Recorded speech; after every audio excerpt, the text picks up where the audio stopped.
music probably pretty much off because I don't think you want to hear that repeating over and over again for the whole length of this talk. Just wanted to set the mood for what we're going to talk about. Normally, this channel is a very spiritual channel, and I bet you're wondering why I've suddenly gone all American on you. The title of this talk is, well, one of my more facetious ones, and I'll have to explain it for those of you that don't get the joke. But I'm going to call this one the FUDpackers of Build Back Better. And I really want you to listen to this, even if you're not American, even if you have no interest in politics, because what I am going to talk to you about is a very, very important spiritual moment that's coming up that involves the United States and some very important decisions that are going to be needing to be made by its people in the next few months. For those of you who aren't aware, we're coming into a midterm election. Those who don't understand American politics may not be aware that the presidential elections only happen every 4 years, and every 2 years are major elections that control who's going to be in Congress and the House of Congress and the Senate, which is the legislative branch of the federal government. Now, the U.S. has elections every year, but on the other years, like 2017 and 2019, the odd years, we only have local elections and special elections. So those tend to be less politicized and more localized than the other years. If you know anything about how America works, in practice, you will know that the news cycle revolves around the presidential elections to a large extent, but to a lesser extent around these midterm elections. Now, why is that? Well, if you don't know anything about American politics, and many Americans don't know anything, so this might be an education for you too, the president does not control everything. The president is the chief executive of the American government. The head of the executive branch, which is, if you know what executive means, it means the ones who execute, the ones who put plans into action, puts laws into action. The legislative branch, the Senate and the Congress, are the ones who make the laws.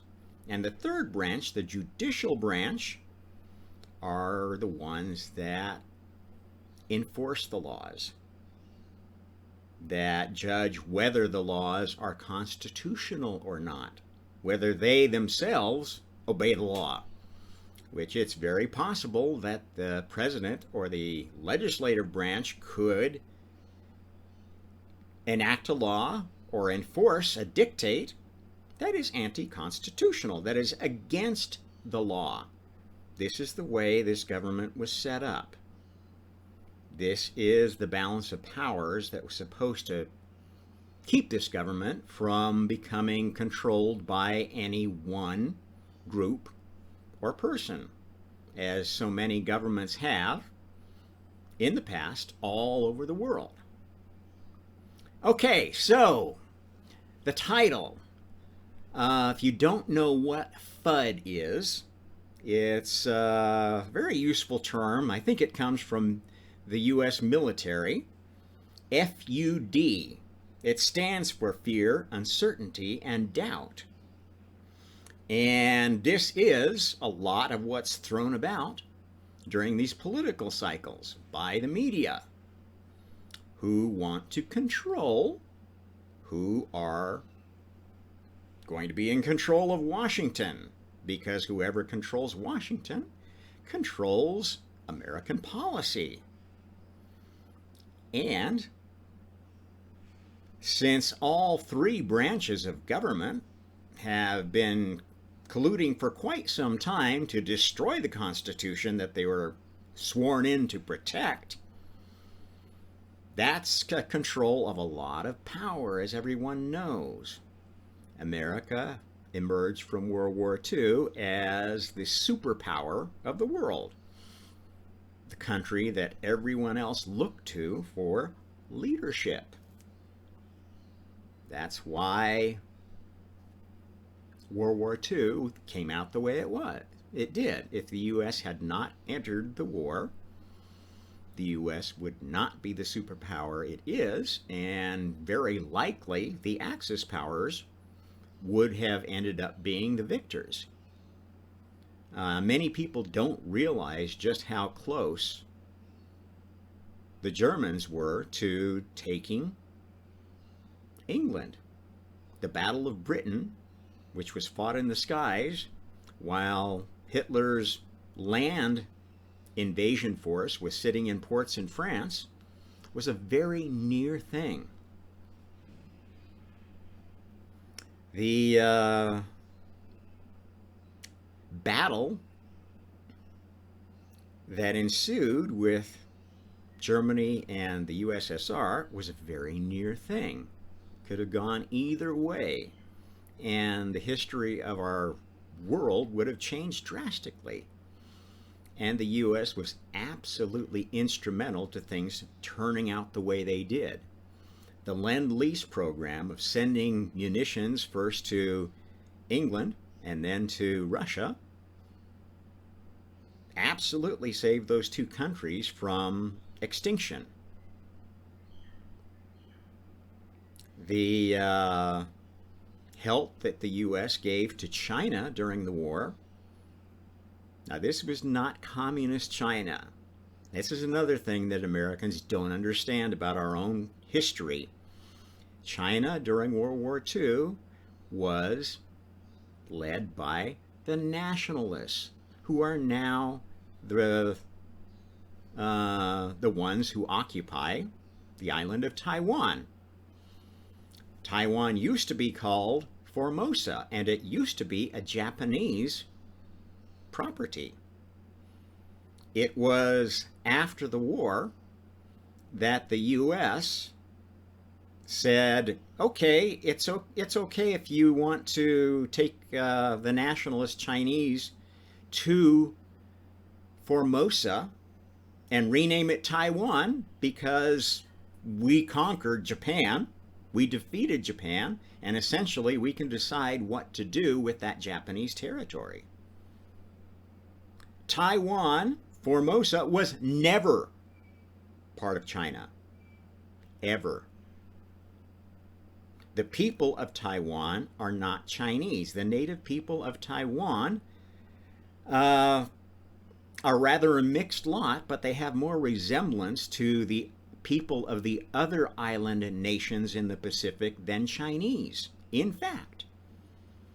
Now, since the nationalists moved over and created Taiwan and the separate government of China there, which, yes, there still is a separate government of China in Taiwan, and this is the essence of the dispute. Both have a valid claim to be the one China. I would argue that the nationalists in Taiwan have a more valid claim, because the truth is that many Americans don't know.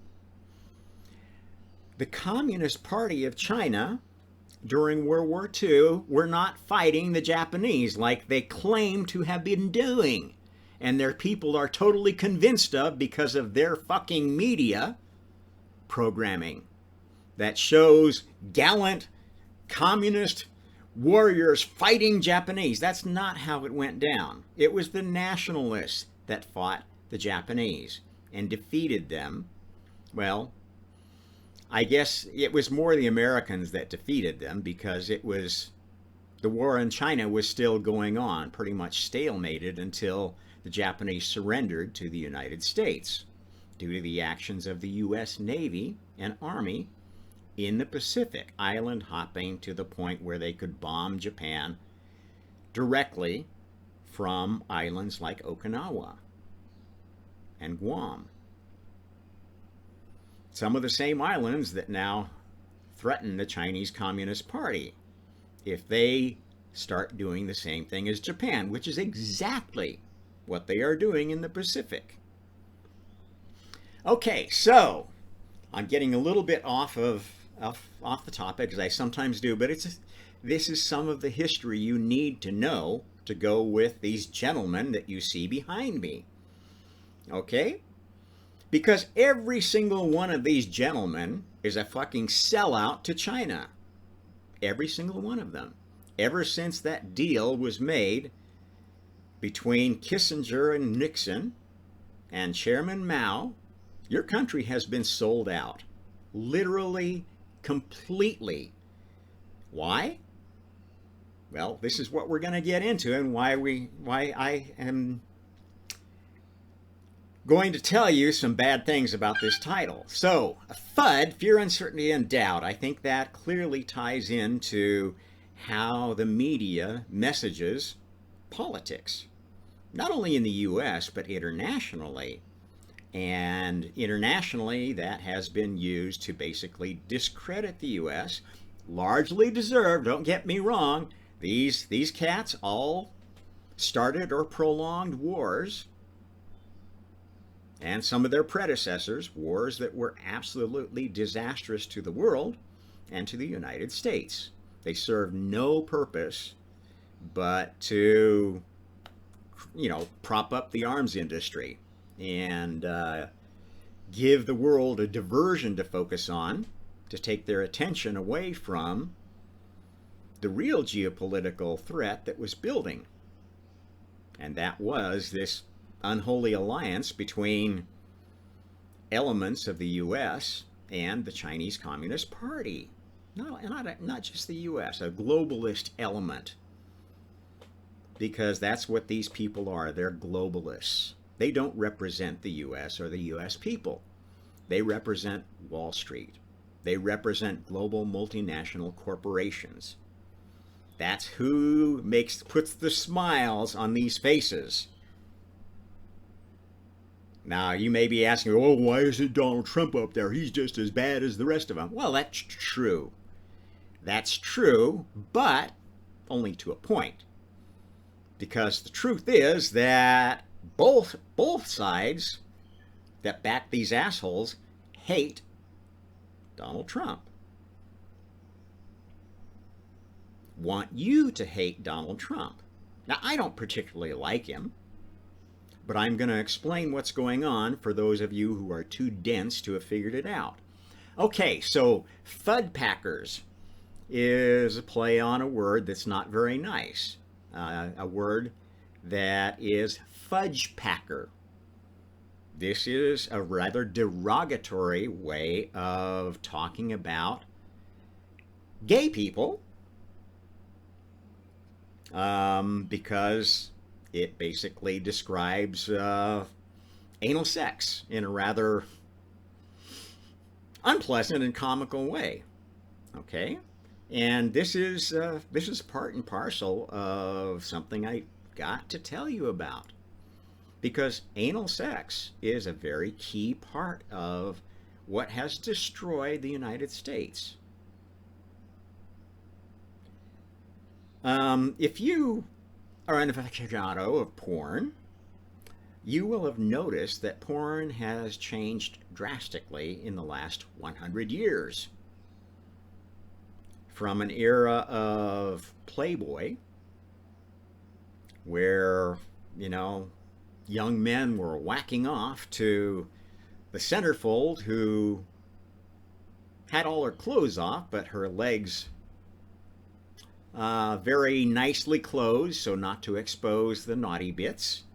and her breasts often covered or, you know, conveniently not shown as clearly as one might like because it was considered sort of indecent. Okay, to the point where today's porn is masochistic, sadistic, uh, encourages and promotes anal sex over normal sex. And when I say normal sex, I don't mean just, you know, vaginal penis sex. I mean oral sex, which was always part of normal sex and represented, you know, what used to be more healthy forms of homosexuality. The truth is that anal sex is extremely dangerous and likely to cause and spread diseases. And that's why I think it's relevant to mention this because of the new monkeypox scare, which I'm not going to go into detail now, but I'm just trying to show you how all these themes tie together. Okay, the last thing we've got in the title is Build Back Better. Now, those of you who know anything about American politics know that that was the campaign slogan of Biden's campaign. The opposition to MAGA, Make America Great Again. Now, those two campaign slogans, more than any others in the past, have been the polarizing element between what's going on in the United States today. And if you've been following the last few days of politics, there are many people saying that this raid against the Trump estate is the crossing the Rubicon of starting a civil war. And I think there's a certain amount of truth to that. There's also a lot of hyperbole behind it because the vast majority of Americans don't want another civil war. Rightly so, because civil wars are destructive. When you have a civil war, the only winner in the end is the other countries, the parts of the country that weren't involved in the Civil War, that didn't get destroyed by it. In the first Civil War, that was pretty much the Western territories who weren't really involved. They benefited, and that was one of the main reasons that California became such a successful and sought after location as a state. Not because California is such a great place. I mean, it does have a nice climate and very fertile soil, and don't get me wrong about that. But the main reason that California became the go-to place after the Civil War was because it wasn't involved. It wasn't touched by this horrible event that affected the eastern states primarily, and still affect the eastern states to this day. And the new Civil War brewing is to a large extent an outgrowth of the old Civil War, which people will tell you was about freeing slaves. This is bullshit. This is absolute trash bullshit. The slave issue was a wedge issue that was being used by politicians of both parties to drum up support for their candidate. Lincoln didn't really care about freeing slaves. In fact, he's on record saying that, well, he thought the best thing to do with the blacks in the South was to send them back to Africa where they belong. This is how most of the white people in the country at the time thought, except for the ones who were actually benefiting from slavery, and a group of industrialists in the North that thought, wow, If we ended slavery in the South, then there would be all this free labor that they wouldn't be able to pay as much to be paid slaves as we could to have them work in our factories. This would be great because it's getting really expensive to import labor from Europe and have them work for peanuts. They're not very easy to manage, to control. And this is how the elite of the North were thinking. They were thinking about finding a new cheap source of labor for their factories. And the truth about slavery is that wage slavery can be much worse than actual slavery. Slavery as it existed towards the end of slavery had a certain element of responsibility in it. There was an idea that if you were a slave owner, you were responsible for the welfare of that slave. And if you didn't treat them well, you could be punished for it. And there were many slave owners who were punished for mistreating slaves. Bit of history that you may not know about. Now, this happened earlier in the North, who then went on to eliminate slavery before the South did. But actually, there was a time where people owned slaves in New York City. Another bit of history that you may not know about. It wasn't just the South that had slavery, it was the whole damn country. And pretty much the whole damn world. The U.S. was actually one of the earlier proponents of emancipation for all. Now, yeah, many countries in Europe did it sooner. Why? Because wage slavery was actually cheaper than real slavery. You didn't have to take responsibility for somebody you were paying wages to.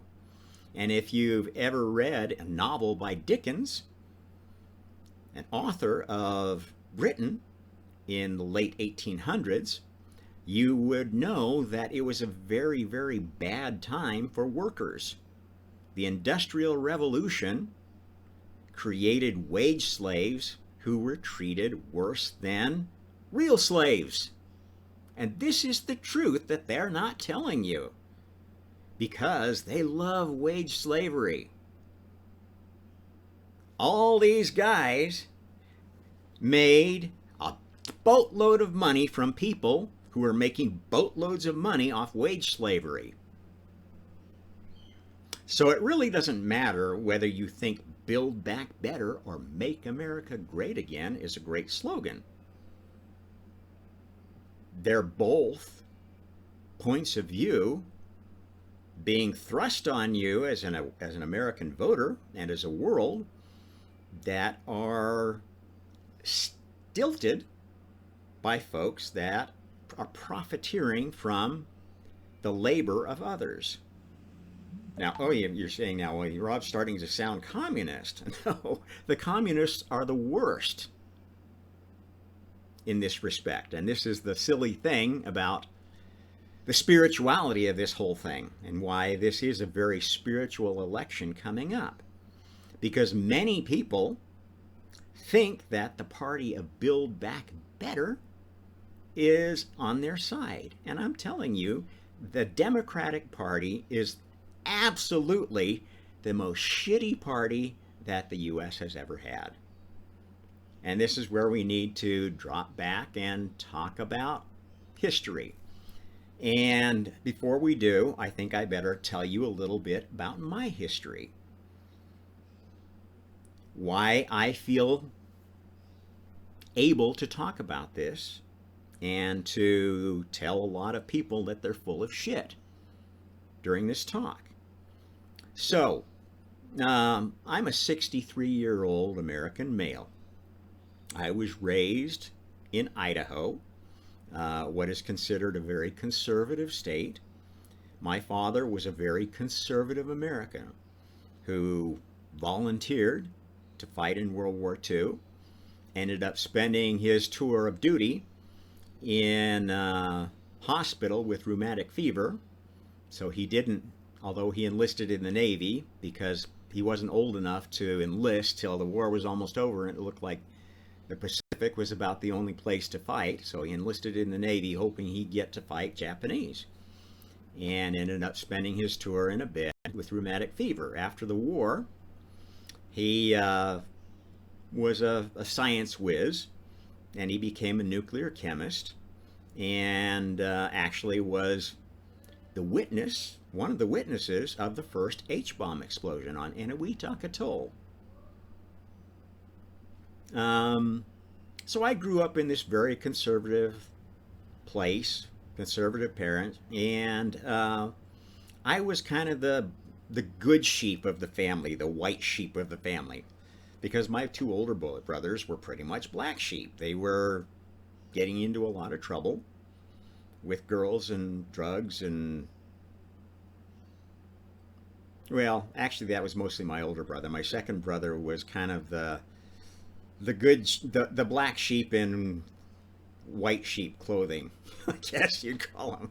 I think they're both kind of assholes, but if they're listening to this, I'm sorry. That's just what many people think, not just me, about my older brothers. And I'm glad I had you as examples to show me what not to do growing up to be a man.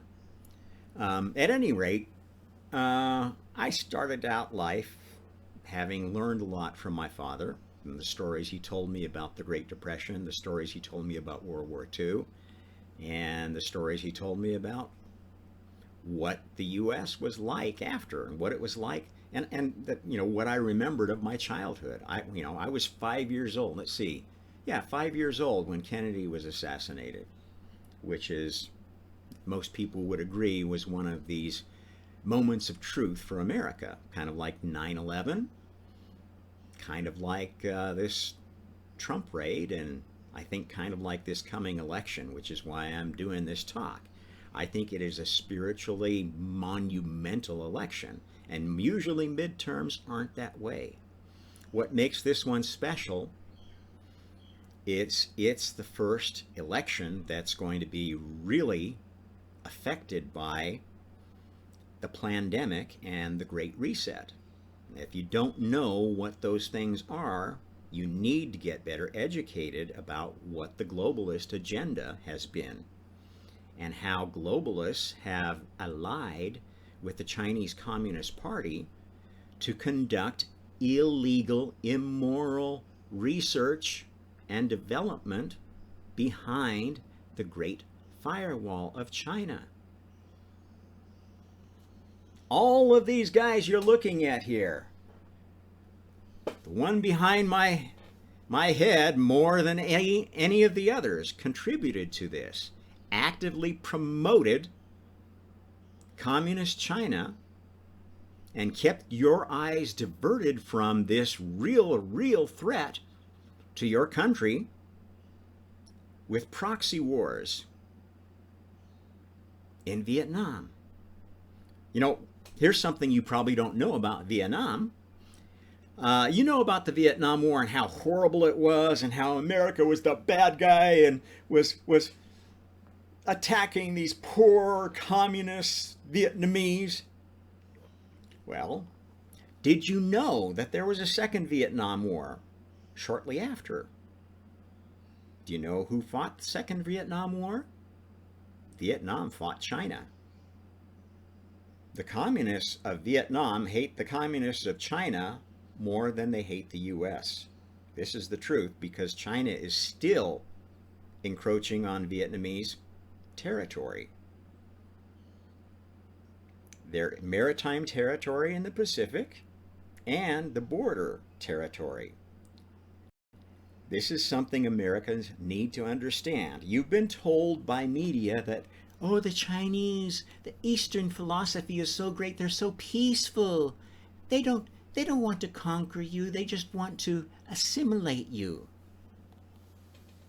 This is the essence of Eastern philosophy and Eastern religion, and it is absolutely tied to the spiritual battle that is going on that is going to have a major engagement in this election cycle.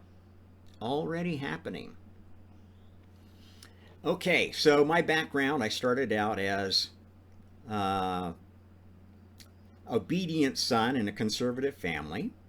I did my duty. I got a good degree in physics, and even though my interest was in history and classical music and art, I dutifully got my degree in physics, and after deciding not to proceed to get a graduate degree while I was at Princeton, yes, I have been to Princeton. I was a graduate student in physics at Princeton, the same school that Einstein was an emeritus of. So I don't consider myself a slouch intellectually, though some may throw aspersions at me. I understand where you're coming from. I went through a phase of basically being a blind Republican voter for many years until the time of this guy. When I was following politics closely enough to realize that this weapons of mass destruction bullshit, the whole 9/11 narrative, in fact, is very suspicious and fishy. And I guess that might be when folks will claim that I started becoming a conspiracy theorist.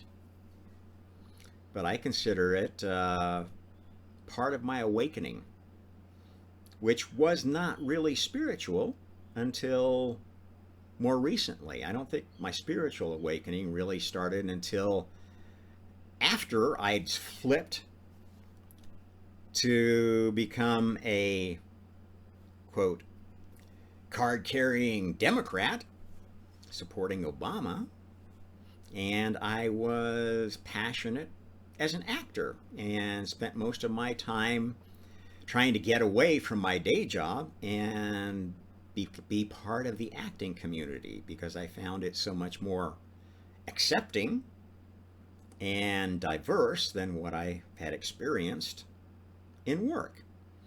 So I've been all the way down the other side.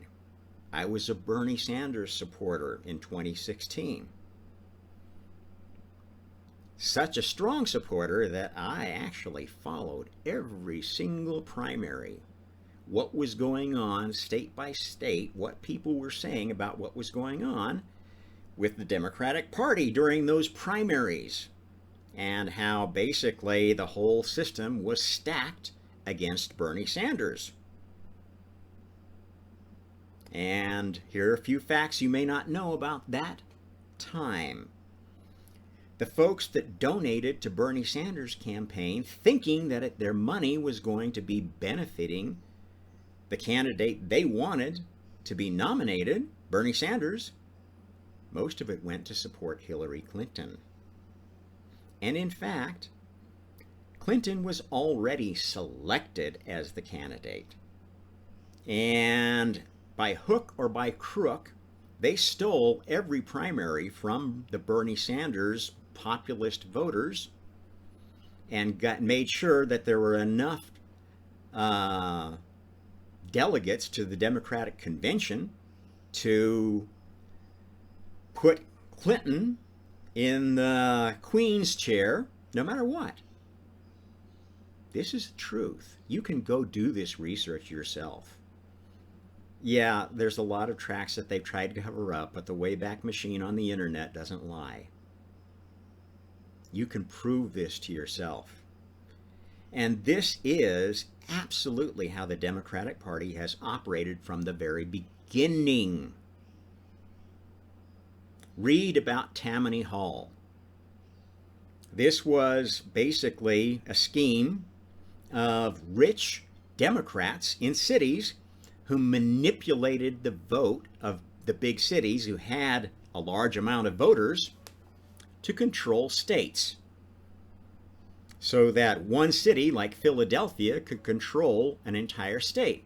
Pennsylvania, and basically elect whoever the Democrat bosses of the big cities wanted. And this is absolutely how the Democratic Party still runs today. This is how they steal presidential elections. This is how they rig congressional and senatorial elections. This is how they rig state elections too. And in those states that have these big Democrat-controlled cities, which are controlled by party bosses who are not your friend at all, they are representing their friends that have of the moneyed set. Now they aren't directly those anymore. They're usually like the bootlickers of the folks that really have the money. The folks that really have the money don't want to be involved in politics. That's the way it's always worked. And let's see. So I think that gives you a little picture of who I am, that I'm not a partisan by any stretch of the imagination. I'm not a MAGA guy.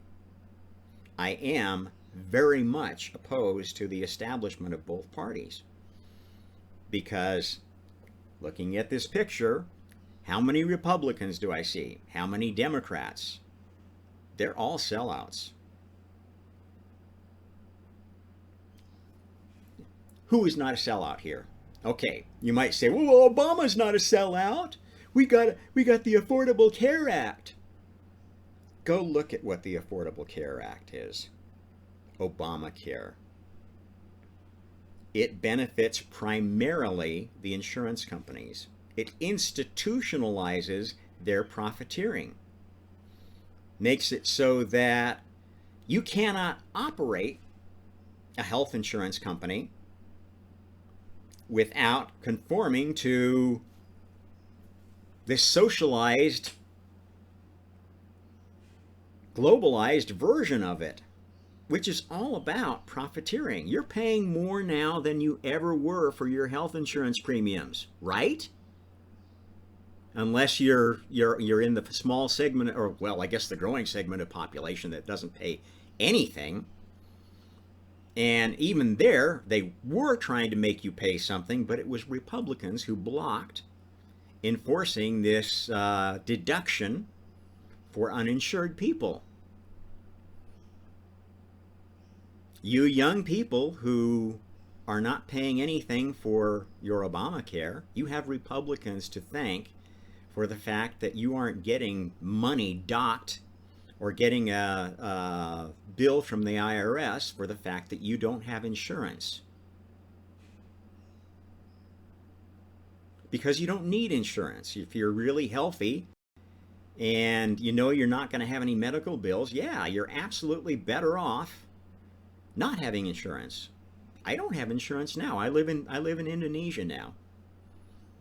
I don't have insurance because the local health system is cheap enough. I don't need insurance. I'm not like, there are a lot of expats over here who pay just as much as they would in the US for insurance, health insurance. Well, okay, this is what FUD is all about, fear, uncertainty, and doubt. Insurance is a protection scheme. All insurance is a protection scheme. Which gets me back to something that you need to understand about FUD. If you want to be an informed, intelligent American voter, you have to understand how international banking and the fractional reserve system work. Okay, now I've spent a fair amount of my life overseas. I've lived for over 6 years in communist China. I live now in Indonesia, Muslim majority Indonesia. I've lived in Colombia for about 6 months. I've lived in Europe, in Germany, for a total of about 6 years. So I know a little bit about international banking and how it really works. I know a bit about different governments and how they relate to the government of the United States. The international banking system is built upon two things. The SWIFT transfer system, which is what is used to transfer large amounts of money between countries without the money actually switching hands. It's all electronic.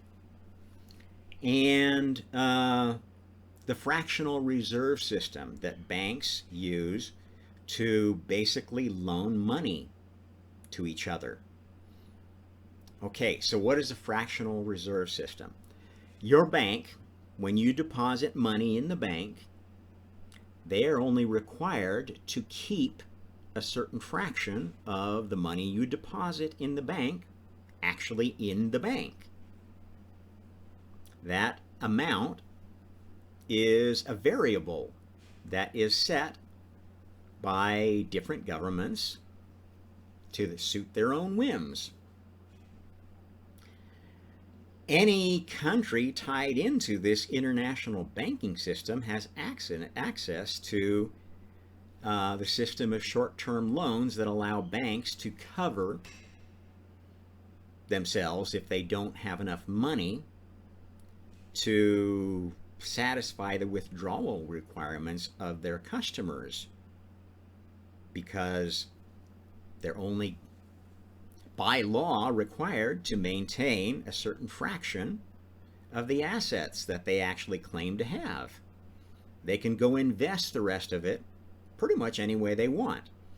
And to a large extent, for the last 20, 30 years, banks worldwide have been wooed by the Chinese Communist Party to invest in China because of this great economic miracle that they've pulled off.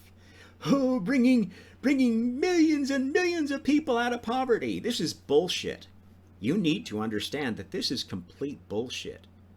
The average Chinese is worse off now than they were before the dirty deal between Chairman Mao and Kissinger and Nixon. Who got rich? Well, but their GDP is so high. GDP per capita. They have a lot of rich people. They have more billionaires than any country in the world now, or at least did until their economy started collapsing, which it's been collapsing for a number of years.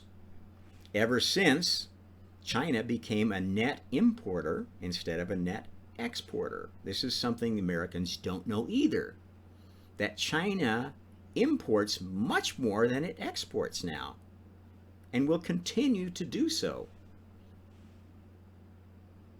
It is being propped up by this banking system that is pumping money into this fractional reserve system that allows Chinese companies to basically carry debt, to refinance debt using your tax dollars, using your US dollars, which is why we are facing inflation today.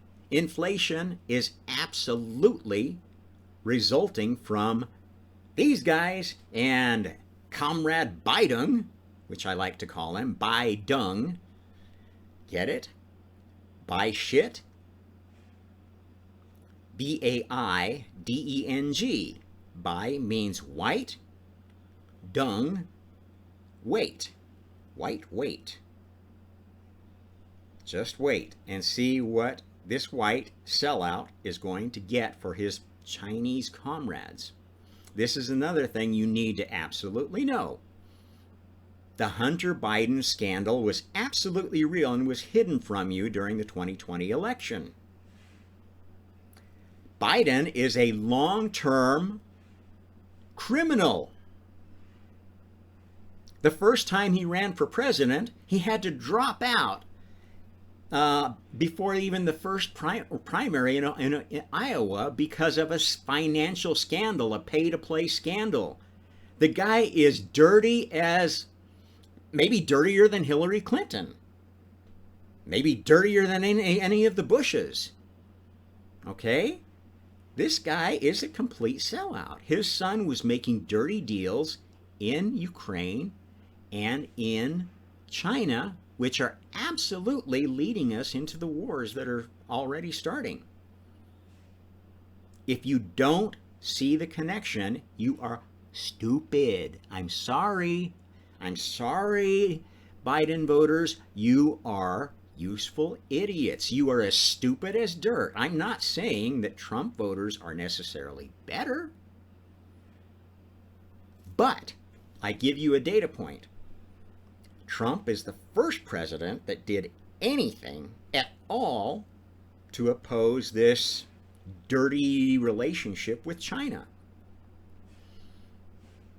Saying, hey, wait a minute, this is totally unfair what's going on with China. We're shipping boatloads of money over there. And, looking at it from a selfish standpoint, Trump's point of view was, hey, they're not letting me operate casinos in Macau and hotels and build my Trump towers there, and that's getting in the way of my business. Okay, that's a selfish Trump. But he was being selfish in a way that exposed what was going on. And to the extent that he did that, I thank Donald Trump for his one-term service to the nation.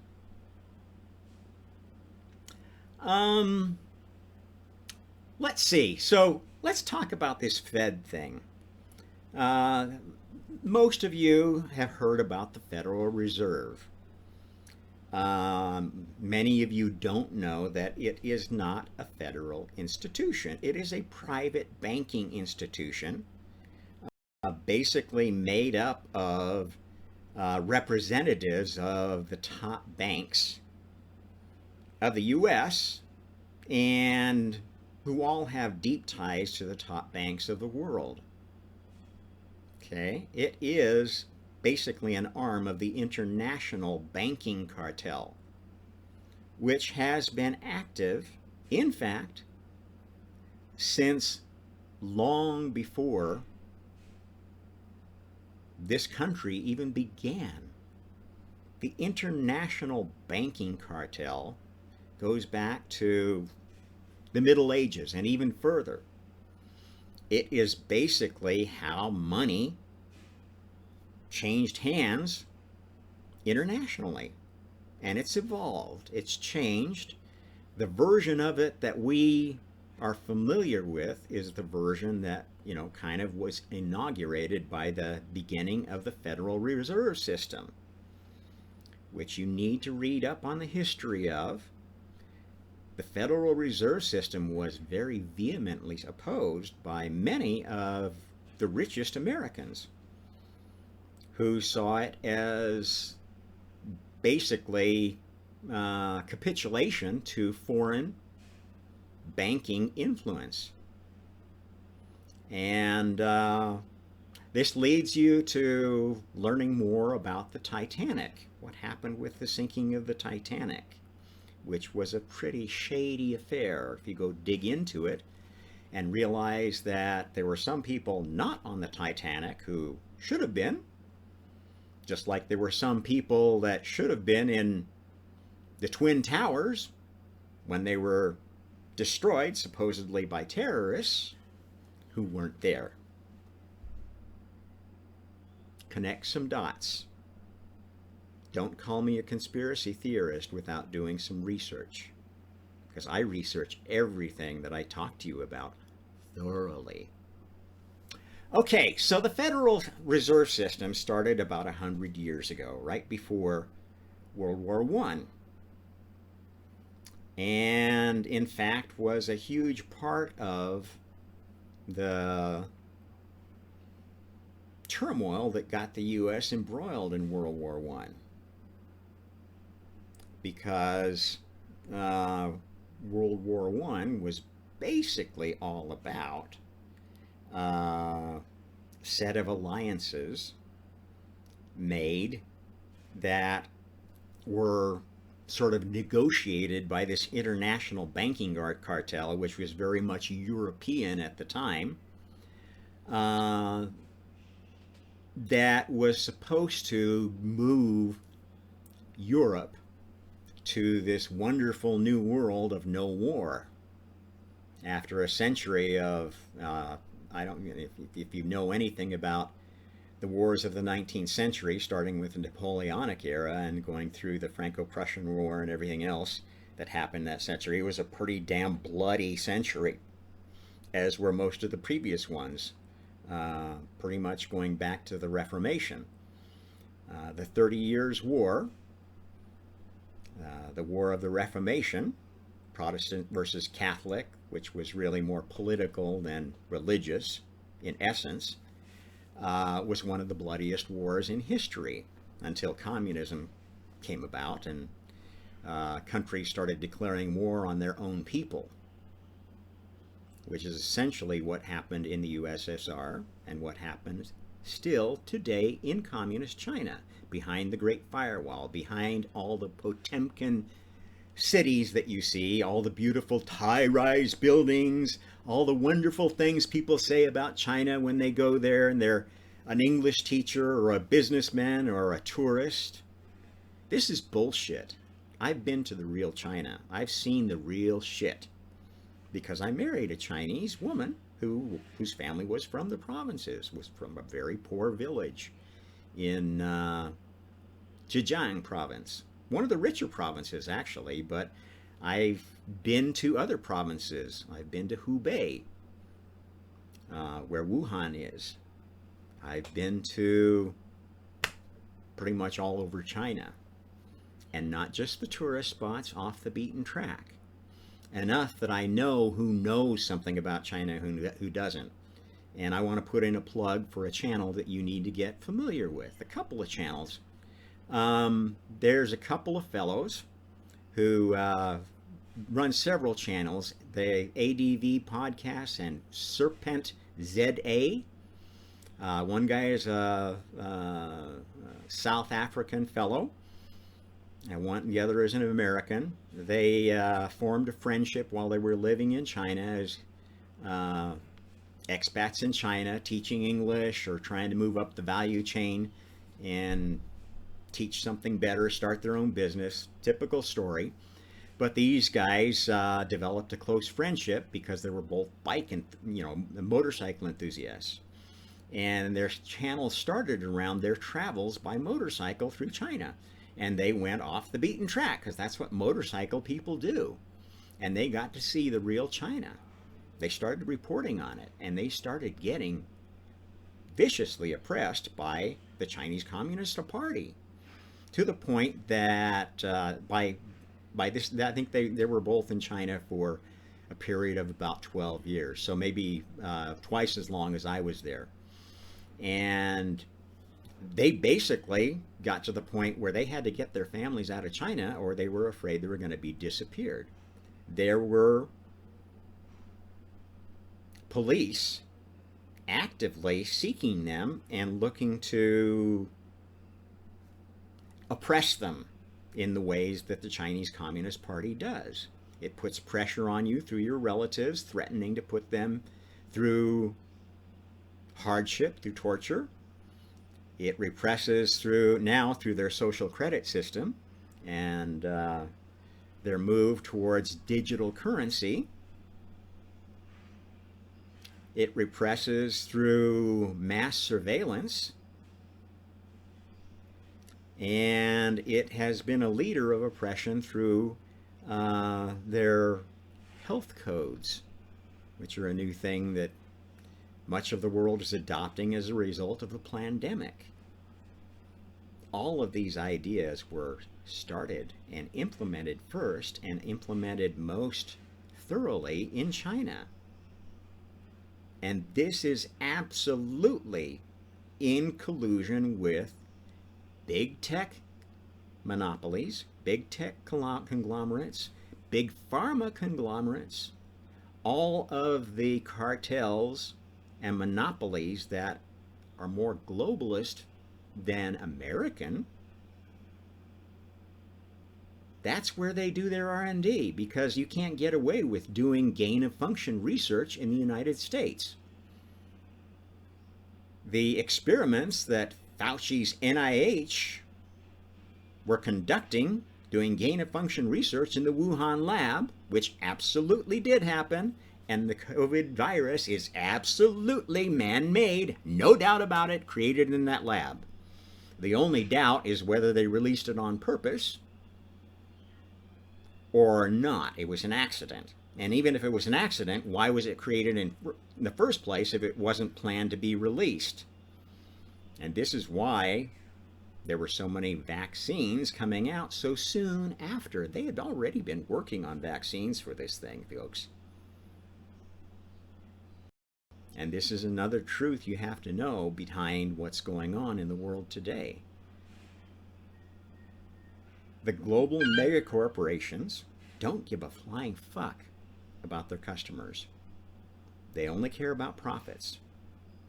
And they know that ultimately they cannot keep the world economy functioning the way they want it to with a human population. Their ultimate goal is to replace most of humanity with androids, with bots. This is the truth behind it. Look up the Georgia Guidestones, which were conveniently destroyed recently. This pretty much describes the globalist agenda in detail, what their utopia looks like. And this is the essence behind the cult, the woke cult. If you haven't heard what the woke cult is, then you're probably part of it.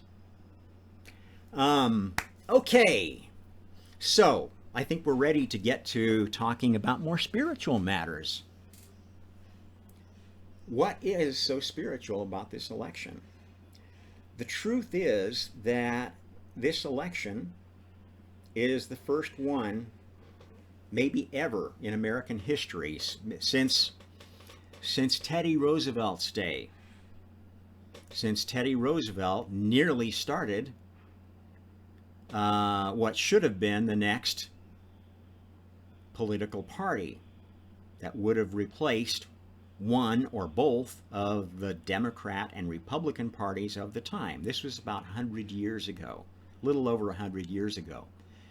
If you'll remember, if you know anything about Teddy Roosevelt, other than what he looked like and that he rode up San Juan Hill waving his saber, you will know that he was a Republican president, a reformist president, who was actually very unpopular with his own party.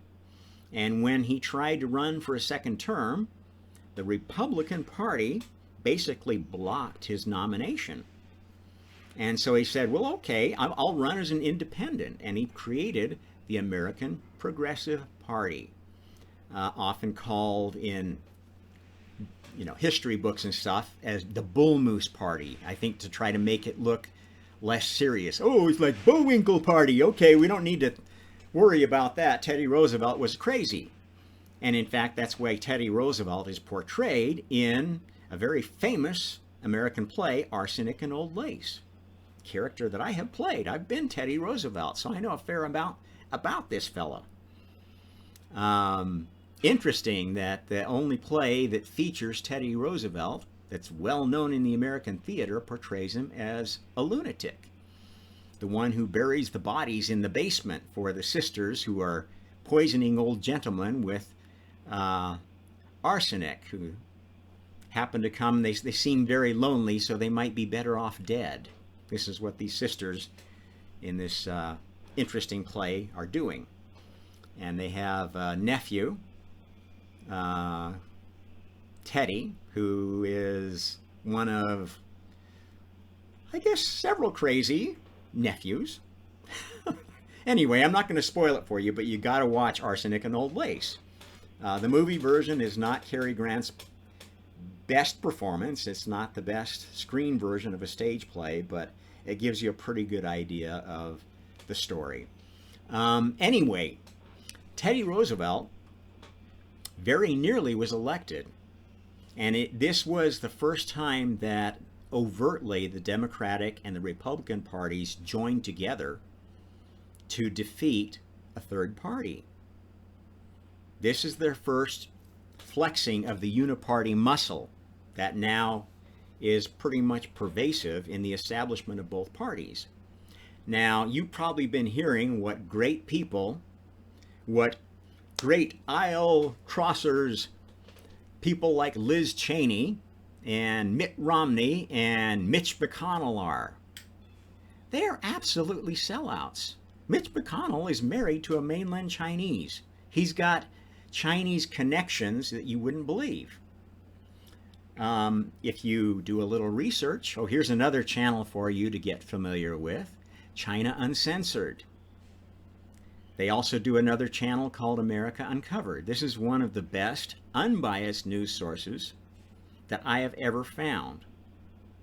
And I know a lot about bias, having been a member of both parties, having seen both flavors of Kool-Aid up close and personal, as well as the Kool-Aid of China, as well as the Kool-Aid of the EU when I was in Germany. So don't tell me I'm full of shit. Don't tell me I'm smoking something. Don't tell me I'm brainwashed. I don't buy it. I can prove I'm not. Okay, so another thing that you need to be aware of. Where were we going with this? Yeah, so Teddy Roosevelt and the Federal Reserve System. Originally, back in Teddy Roosevelt's day, a progressive was somebody who wanted to make America better. That's not what. And a liberal is a person who actually espoused liberal, classic liberal values. That's not what a liberal is today. That's not what a progressive is today. What they are calling liberal, what the Democratic Party stands for, is neoliberalism. What progressives stand for is neo-Marxism. What is neo-Marxism, you ask me? Well, you know about Karl Marx, one of the authors of the Communist Manifesto. You may not know that the leaders of BLM and Antifa are all avowed Marxists. They espouse Marx's theory of economics. Not politics, by the way. Marx was an economist who thought that a state-run economy, top-down state-run economy, socialist economy, would run a country better than what he was seeing in the fledgling democracies of Europe and the democracy of the US. And he created an economic ideology that led to a political ideology that basically was anti-capitalist. Now, what is capitalism, you ask me?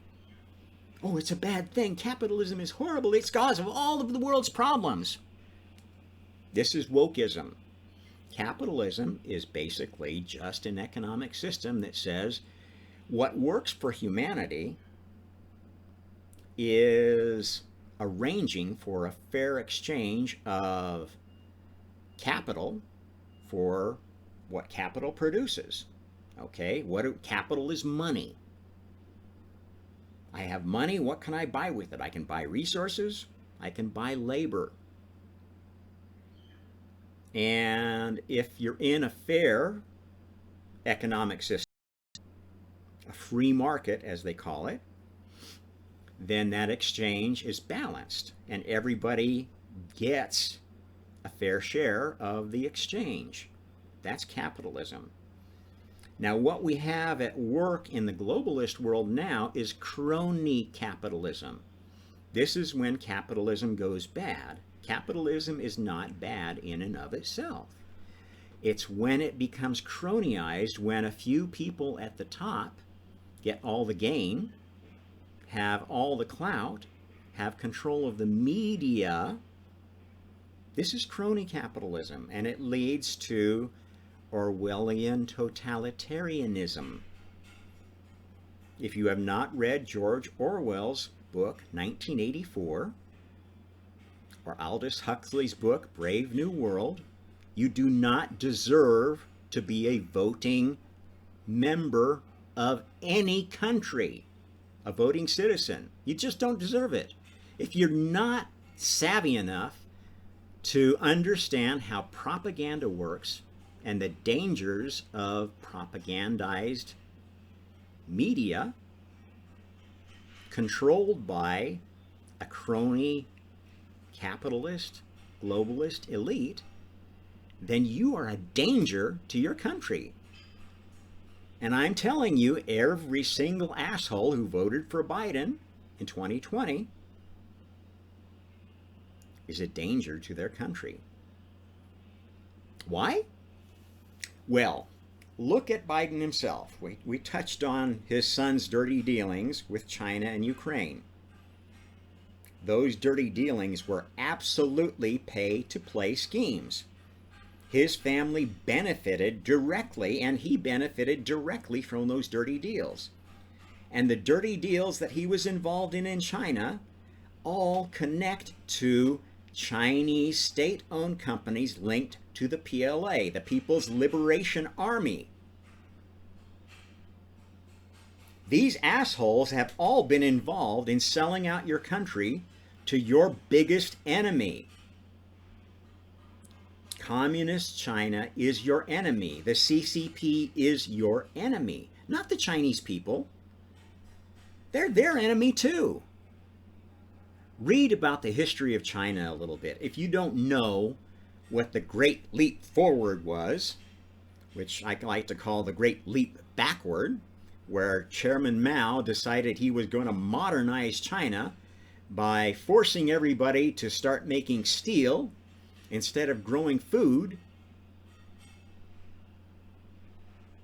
and ended up starving 60 million Chinese, purposely starving them with a foolish top-down, state-run top-down program, big government idiocy program, like the Biden regime is doing, has been doing ever since they took power. If you have not been looking at what's going on in the country, how it has gone completely bonkers downhill since Biden took office, you are a fucking idiot. You don't know about inflation? Oh, well, it's not Biden's fault. It's because of the Russians. It's because of the You are absolutely programmed idiots if you're buying any of the mainstream narratives from any commercial mainstream news. They're all full of bullshit. 95 to 99% of commercial news, even independent media now, is owned by one of 5 mega corporations, which are not U.S. corporations. They are global multinational corporations. They are crony globalist corporations. Their chief product is influence. They own your eyes because they have ties to the big tech companies that control social media, control the search engines, control YouTube, control everything that you have access to, and try to program you through what they show you, what they feature, who they block, who they cancel.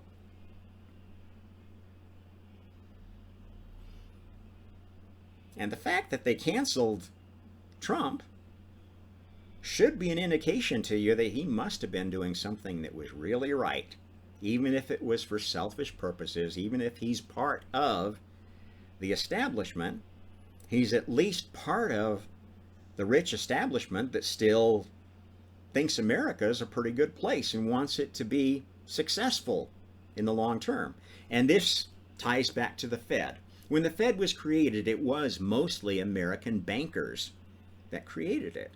And it did mostly represent the interests and the corporations The big corporations of the U.S. represented the interests of the United States. And that pretty much was true up until after World War II. At that point, these corporations had patriotically shifted over to wartime production. They stopped making cars and they started making warships and tanks and airplanes. And then, whoa, the war is over. We don't need all that stuff anymore.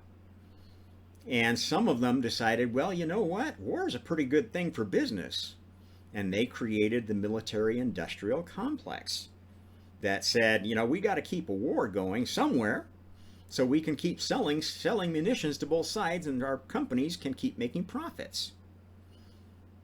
And Republican Dwight D. Eisenhower, the top general of the U.S., who became president after the war, warned us about this. He is the one who gave us the name military-industrial complex. In a speech right before he left office, he warned our country that this was a big danger coming, that the war machine was going to be manufacturing wars. Just like the health machine is manufacturing disease. This is what crony globalism does to big companies. Big global multinational companies chew up all the little regional and local companies, and they become so big that they have the CEO of a global multinational company doesn't know crap about what's going on in their company. All they know is, this is my bonus goal for this year, and I've got to somehow make that much money, that much profit, or make my numbers look like that, so I get my $5 million bonus check. And this is how these Harvard MBA guys that get to be CEOs of big global multinational companies think. I've worked under them. I spent most of my career working for FUDpackers, or companies that split off or were added to FUDpackers. And I have seen how these assholes operate. They are not the sharpest tools in the shed. They think they are, but they've destroyed virtually every company they touched. FUDpackers is a pale shade of what it was when I joined, which was, you know, in the first generation after the founders left. Bill and Dave, the founders of FUDpackers, were real engineers. They were real. They were the Elon Musks of their day. And they gave a shit. They wanted to do good. They wanted to make products that people loved. And they, you know, they did in their era. They did some cutting edge things until their company got so big that it couldn't keep up with its growth. And this is how bigness creates dinosaurs. Bigger is not better. More power creates more corruption. Power corrupts. Absolute power corrupts absolutely. This is why, fundamentally, the Republican ideal is better than the Democratic ideal. The Democratic ideal has always been about moving more power to the federal government, moving more money to the federal government, making decisions at the highest level and forcing them down everybody's throat. This is evil. This is a spiritual evil, because that's not how heaven works either. And this is why I'm so passionate about both politics and spirituality, because I know the truth, and God is not an authoritarian micromanager of the universe. That's bullshit. If you think like that, no matter what your religion is, you are going to be falling victim to authoritarians here on earth. As above, so below. If that's the God you worship, that's the gods you're going to get on earth. And I am here to tell you that more power in the federal level is not a good thing. More power to some globalist government, the Davos World Economic Forum set, The UN is not a good thing. You have seen it with the pandemic, the plandemic. The UN is completely infiltrated by globalists of the WF set and communists of the Chinese Communist Party. And they are both evil. They want to control the world for their ideology. And their ideology is a totalitarian one. It says if our side just ran everything, the world would be perfect. This is how these idiots think of both parties.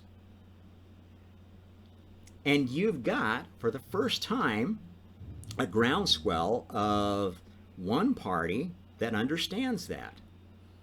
And some of them are not the sharpest tools in the shed. They just know that the federal government has been fucking us for too long, and we got to do something about it.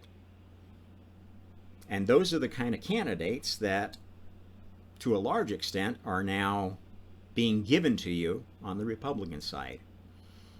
They're not all perfect, but I guarantee that voting Republican this time is a good idea.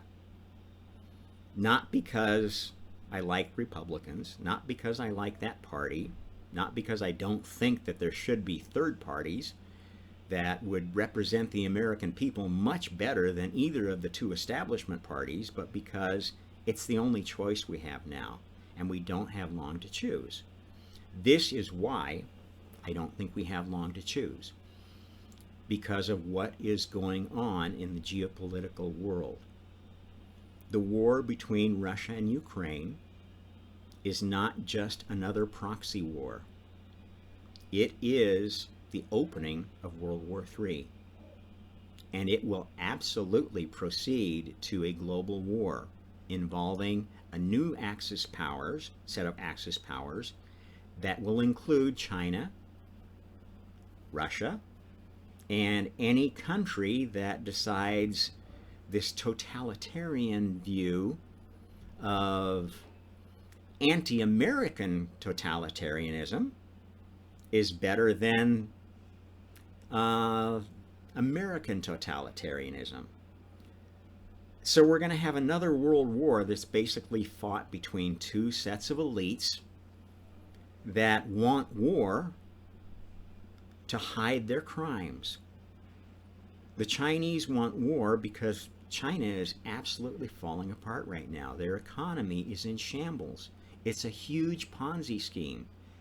Their real estate market is collapsing 1,000 times worse than the U.S. real estate collapse of 2007, 2008. 1,000 times worse in terms of the dollar amount. Trillions upon trillions upon trillions of dollars of bad investment in bad real estate. I've been there, I've seen it. When I first moved to China as an expat, I was going on assignment for HP to help start up an R&D center in Shanghai. The first R&D center, they had a lot of production over there, but this was the first time they were actually going to do the whole soup and fish in China. Printers. I was one of 5 Americans sent to help start up this R&D center. I was one of the engineers sent to train other engineers. And I got to see what was going on firsthand. And the leadership of my company absolutely sold out that company to China. The leader at that time was a guy named Mark Hurd. Wall Street fucking Harvard asshole. Not at HP anymore. He's now working for Oracle. Another group of assholes. Anyway, there is absolutely no way that he did not know when he approved moving this R&D center, creating this R&D center for printers in China, that he was going to be giving away technology to the Chinese, who would use it for their own benefit. Now, this was right before the 3D printing revolution. And HP Labs was very active in 3D printing, although you would never hear of that now. All the famous names in 3D printing are probably Chinese companies.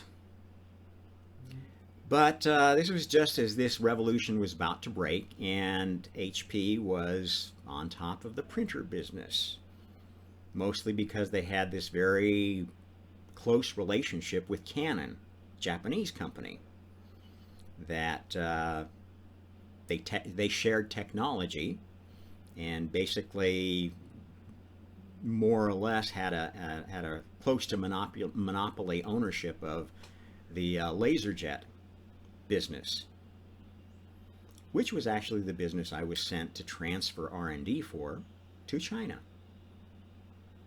Now, I'm not gonna, I don't know, maybe I'm gonna get sued or something for telling you this story, but it's the truth. You can verify it yourself. Within a year after this R&D center starting up in China, the Chinese government announced that they were going to go into the printing business,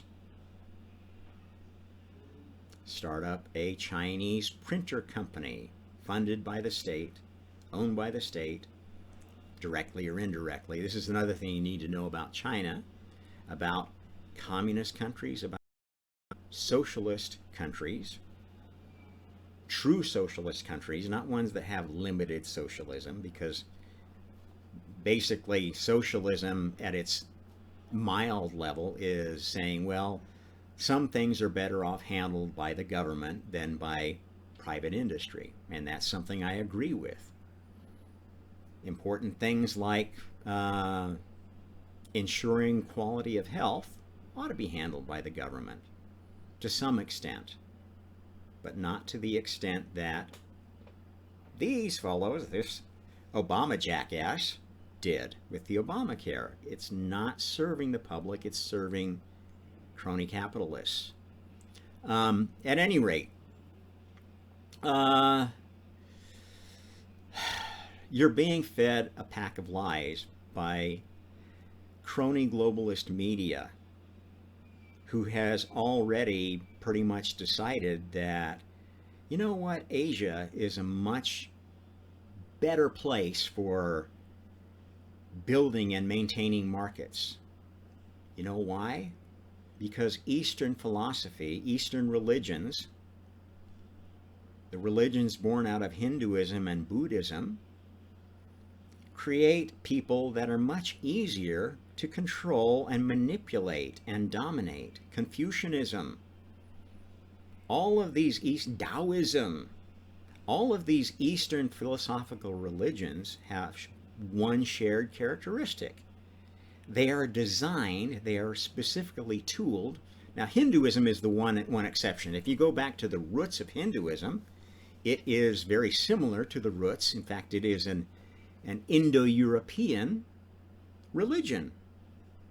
Yes, not an Asian Eastern religion. It absolutely has the same origins as other Indo-European religions, which were pantheistic.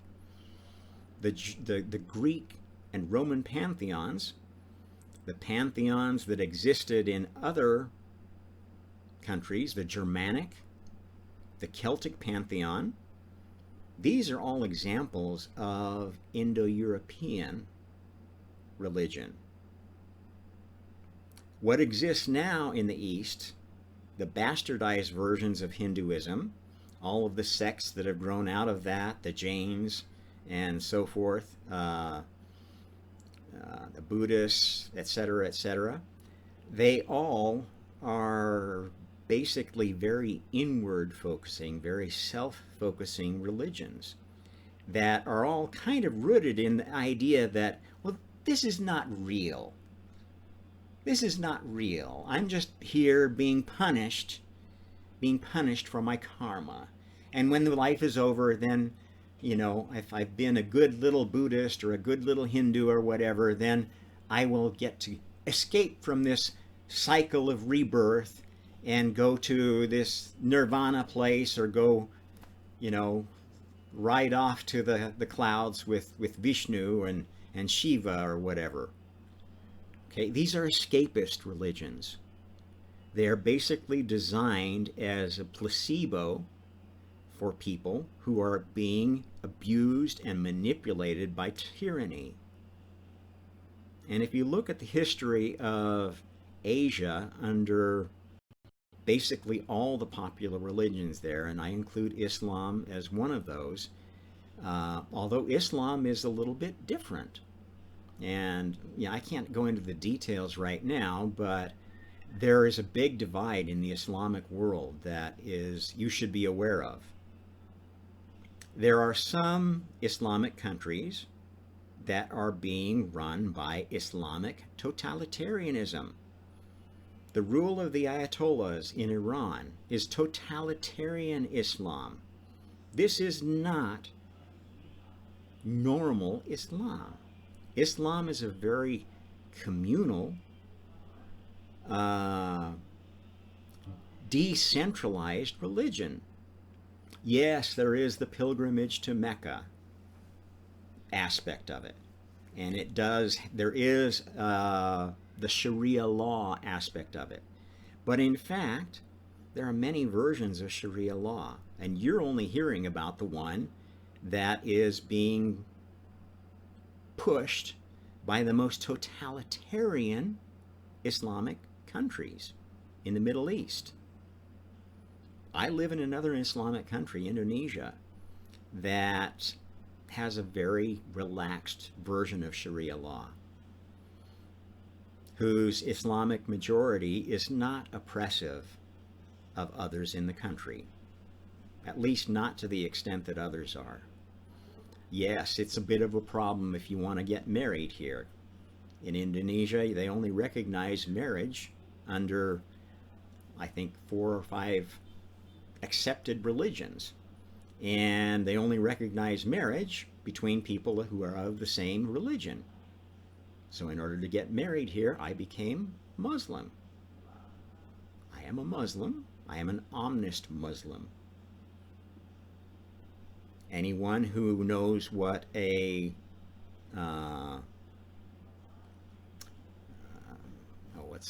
what's the other sect? The Rumi type of, the Sufist Muslim knows that there is a lot of variation in Islam, just like there is in Christianity, just like there is in Hinduism, just like there is in Buddhism. And an earnest Muslim is not exclusive. I like a lot of what Islam has to offer. I like a lot of what it teaches. I like the idea that to a large extent it is a very decentralized religion that focuses on the community and the spiritual and moral health of the community.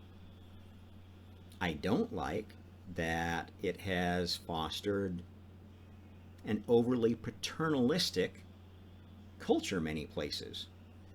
But that's not true everywhere. I've discovered that women have, in at least the Indonesian version of Islam, a lot more power than one would imagine.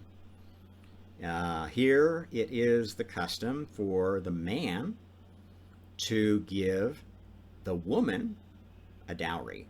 Not her family, give the woman a dowry.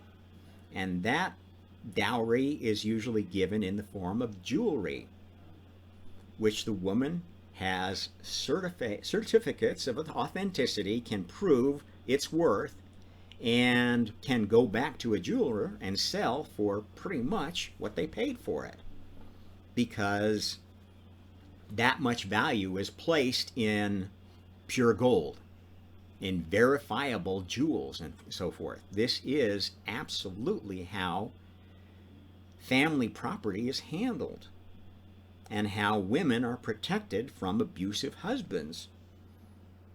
If they don't like the husband, they will take their dowry and they will leave the husband. And it happens all the time. My mother-in-law moved out, left her husband, and lived with us for some period of time, maybe come back again. She's decided to give him another chance and recently moved back, but who knows? We may have her back. We may have our two nephews who were abandoned back and be back to a larger family of 6 than the family of 3 we have. But this is the Islam that you don't know about. If you're one of these people on either side that is making Islam a key issue, terrorism a key issue, this conversion or demonizing of people as terrorists is a very evil thing that has been done by this group of gentlemen that you're seeing behind you and their cronies in the Senate and House of Representatives. Okay? There is no terrorist, there is no terrorism that does not have a real crime. And speech is not a crime. Free speech is guaranteed by the Constitution. You cannot criminalize somebody for speaking their mind as long as they are clearly stating, this is my opinion, this is what I believe the facts are, and they're willing to back down if they are proven wrong. Now this brings up another case that's been in the news recently, the Alex Jones case. I never followed Alex Jones. I don't know what kind of bullshit he's spouting. I know a lot of the conspiracy theory world is full of shit. They're giving you half-truths and lies that are creating popular little echo chambers that are disconnecting people from being involved in politics. And there are a ton of people on the conspiracy theory or fake religion track who are completely disconnected from politics and into woo-woo New Age spirituality or crazy conspiracy theories about aliens and this and that and whatever. Okay? I'm not here to tell you who's right or wrong there. What I am here to tell you is that the demonization of Alex Jones is absolutely part and parcel of what they're going to be doing to the entire American people soon. And it's definitely related to this FBI raid on the Trump residence. I don't care if he had confidential documents there. You know what? I bet if you raided every former president's private office, you'd find confidential documents in their materials too. You know why? Because ex-presidents are expected to write memoirs, are expected to make a presidential library, do all these ex-presidential things that all of these assholes behind me have done. And they all had confidential documents that they kept in order to write their memoirs, in order to draw on as material for the speeches that they somehow get paid hundreds of thousands of dollars to make. Is any one of these people smart enough to be worth paying $200,000, $300,000, $1 million for a 15-minute speech? This is a witch hunt. The Alex Jones case is a witch hunt. I think he was a stupid asshole for saying what he did about Sandy Hook. But if you look at the record, he backed off and said he was wrong. He apologized. And that's all you should ever have to do if your free speech hurts someone else, is apologize. Think about it. What material damage did he do by saying, I think Sandy Hook was fake? He hurt somebody's feelings. Oh, my child died. It hurt my feelings. Fuck you. I don't care if your child died. It's not your right to take down somebody's entire career because of your feelings. That is an overstep of your rights as a person. It doesn't matter if your child was killed. Okay, I feel sorry for you. I can sympathize. I have children of my own. If they were killed in such an incident, I would be livid if somebody like Alex Jones said it was all a hoax. I understand where you're coming from, but you don't deserve to sue the guy and put him out of business. That is an overstep of your rights. That is an imposition on his free speech. Yes, he is a public figure, and public figures need to be held to a higher standard of accounting.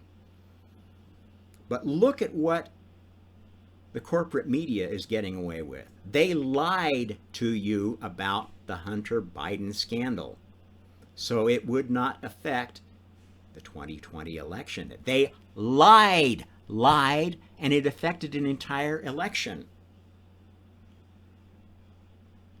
I don't see anybody letting them be sued, letting them be put out of business. If you can lie about something as important as an election going into a term that is seeing the beginning of World War III, I don't know where this country's going to, where the world is going to. If you can sue somebody like Alex Jones, if you can go raid an ex-president for having what ex-presidents are sure to have in his safe, a safe that was already raided before by the FBI, and by the way, and they told him, well, there's some stuff in here that you should probably keep locked up. Just what they told other presidents. Just what they probably told Clinton when she was found to have a whole bunch of classified documents on a private server. Absolutely true, not fake news. This happened. They are witch hunting Trump for something that Clinton was known to be guilty of. It's why she didn't get elected, because so many people knew that she was so irresponsible.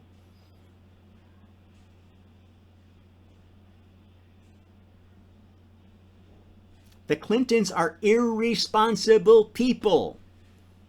They are absolutely sellouts. The Bidens are absolutely sellouts. The Bushes are absolutely sellouts. The Obamas are absolutely sellouts. Oh, but he's the first black president. Look at what he did. He was elected going into this financial crisis, which both parties created, which the deep state and Wall Street created, at the taxpayers' expense, and he bailed out the banksters. He didn't do squat for the average American who lost their home. And a lot of them are still homeless, especially in California. People who lost their homes during the mortgage crisis. And on the East Coast are still homeless. They're living under bridges. Talk to those people. I've been there. I've talked to them. I've talked about how they got there. And yeah, there's a lot of druggies and crazies, but there's quite a few people that used to have a fairly decent life until assholes like these went along with other assholes to fuck the average American. And they've been doing that for a long time. Saying that Trump Republicans, Make America Great Republicans, are going to be any better. But at least they are promising to unfuck America. And they have taken some steps that did that by opposing China, who is absolutely our enemy. Are you aware? Here's something else you should know before you go into the election booth this year. Did you know that the Chinese Communist Party themselves and their major mouthpieces in media, in domestic media and education, are bragging about how their plan to destroy America has worked so well. They've been working on this for decades. Capturing elites, getting them married off to Chinese mainland people or compromised by honeypotting, what they did with Hunter Biden and many, many others in China. They have whole universities there.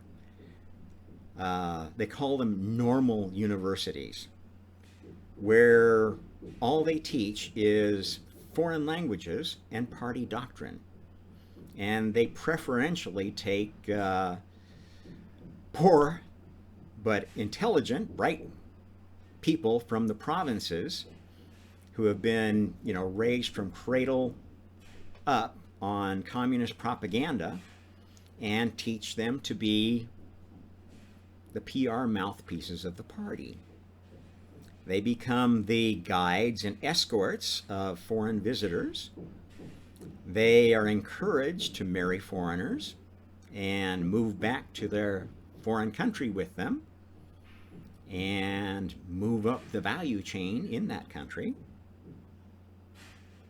And there is absolutely evidence that they use these Chinese expats who still have family in China as coerced spies. If they know that there is a Chinese or somebody married to a Chinese that has family back in mainland China, they absolutely will use, and of course they know that because they have the biggest database in the world on people of all over the world, not just Chinese. They have a database on you. If you've used any Chinese social media app, TikTok, sound familiar? Zoom, sound familiar? These are Chinese owned, and any Chinese owned company is bound by law to do whatever the Chinese Communist Party tells them, or else. This is Chinese law. Now you may say, well, the U.S. is the same. We're no different. The NSA can get away. The U.S. is different. We still have courts of law, and to a large extent, those courts operate as they were supposed to. There is a sequence of courts you have to go through, and eventually you can take things to the Supreme Court if you have to, and hopefully get it judged on constitutional merit. Now, granted, the Supreme Court has fallen flat on their face many times over this, and the one ray of hope, I don't care whether you're pro-abortion or anti-abortion, Roe v. Wade being overturned was a very good thing. This is another thing you need to understand. It's not about abortion, it's about states' rights. Do you want the federal government to dictate family relations? Do you want them to dictate to your kids whether they can or can't have children and at what age? That's what the Chinese Communist Party has been doing for decades. With the one-child policy, oh, you have another child? Well, you're going to be punished. Oh, you're pregnant and you already had one baby? You're going to be force aborted. They did that. And now their population is declining so fast that they don't know if they're going to have enough workers before they can replace them all with robots. And they know that they're going to have way too many old people that they can't afford. And to my way of thinking, this is why they probably did release COVID on purpose and allowed it to spread in their own country and then encouraged it to spread around the world, because it absolutely is a great, great tool to help decrease the surplus population of elderly folks who are either not capable or don't deserve to work anymore, should be enjoying their twilight years. And this is absolutely part of what all these assholes have been doing to you. How many of you are not aware that Social Security is designed to be a self-funding program? It's based upon money that was taken out of your paycheck, unbeknownst to you, every month, to many people. This is your money, and they're talking about reducing Social Security. They've been dipping into the Social Security fund to pay for their wars, their unnecessary wars. And yes, all of these guys participated in unnecessary wars, unnecessary military actions. Even smiling old Jimmy Carter here. You remember the Iranian hostage crisis? The whole bullshit in Iran did not have to happen. It was because globalists decided that the Shah was getting a little bit too uppity in his nationalist program of progressively modernizing Iran, that he needed to be taken down. And they actually encouraged the Islamic fundamentalists to overthrow him, to destabilize Iran and prevent Iran from becoming a democratic superpower, which it could well be. And now it's becoming a totalitarian Islamic State superpower. This is how stupid these fucking assholes were. All these people in the establishment in Washington, D.C., especially the ones who have their jobs as a result of cronyism that goes back several generations, are stupid as fuck. Their only concern is preserving their elite set.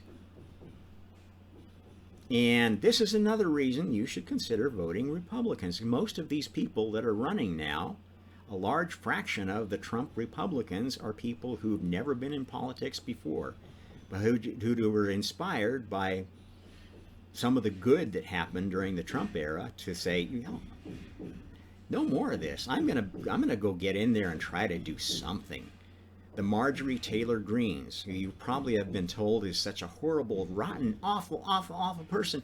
Go listen to the interviews of her on the Tim Pool podcast, the Tim Pool IRL channel on YouTube, and tell me that you don't resonate with a lot of what she says.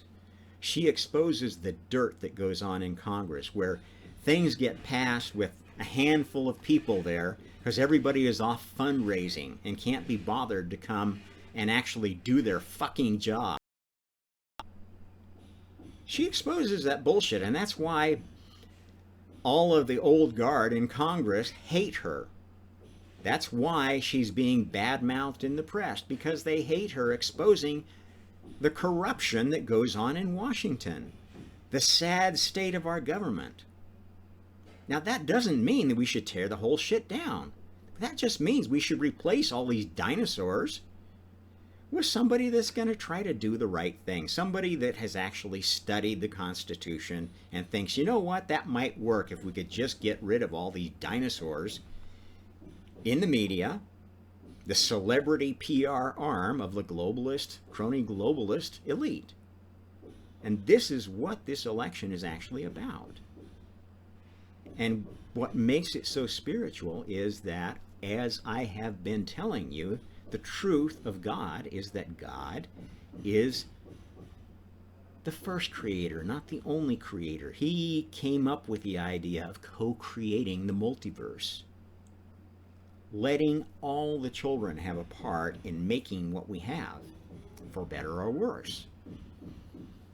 And the one key part that he contributed was the efforts of his first brainchild, Karma, who is a very real goddess, who was the goddess who was not recognized to be a goddess in the Hindu conception of karma.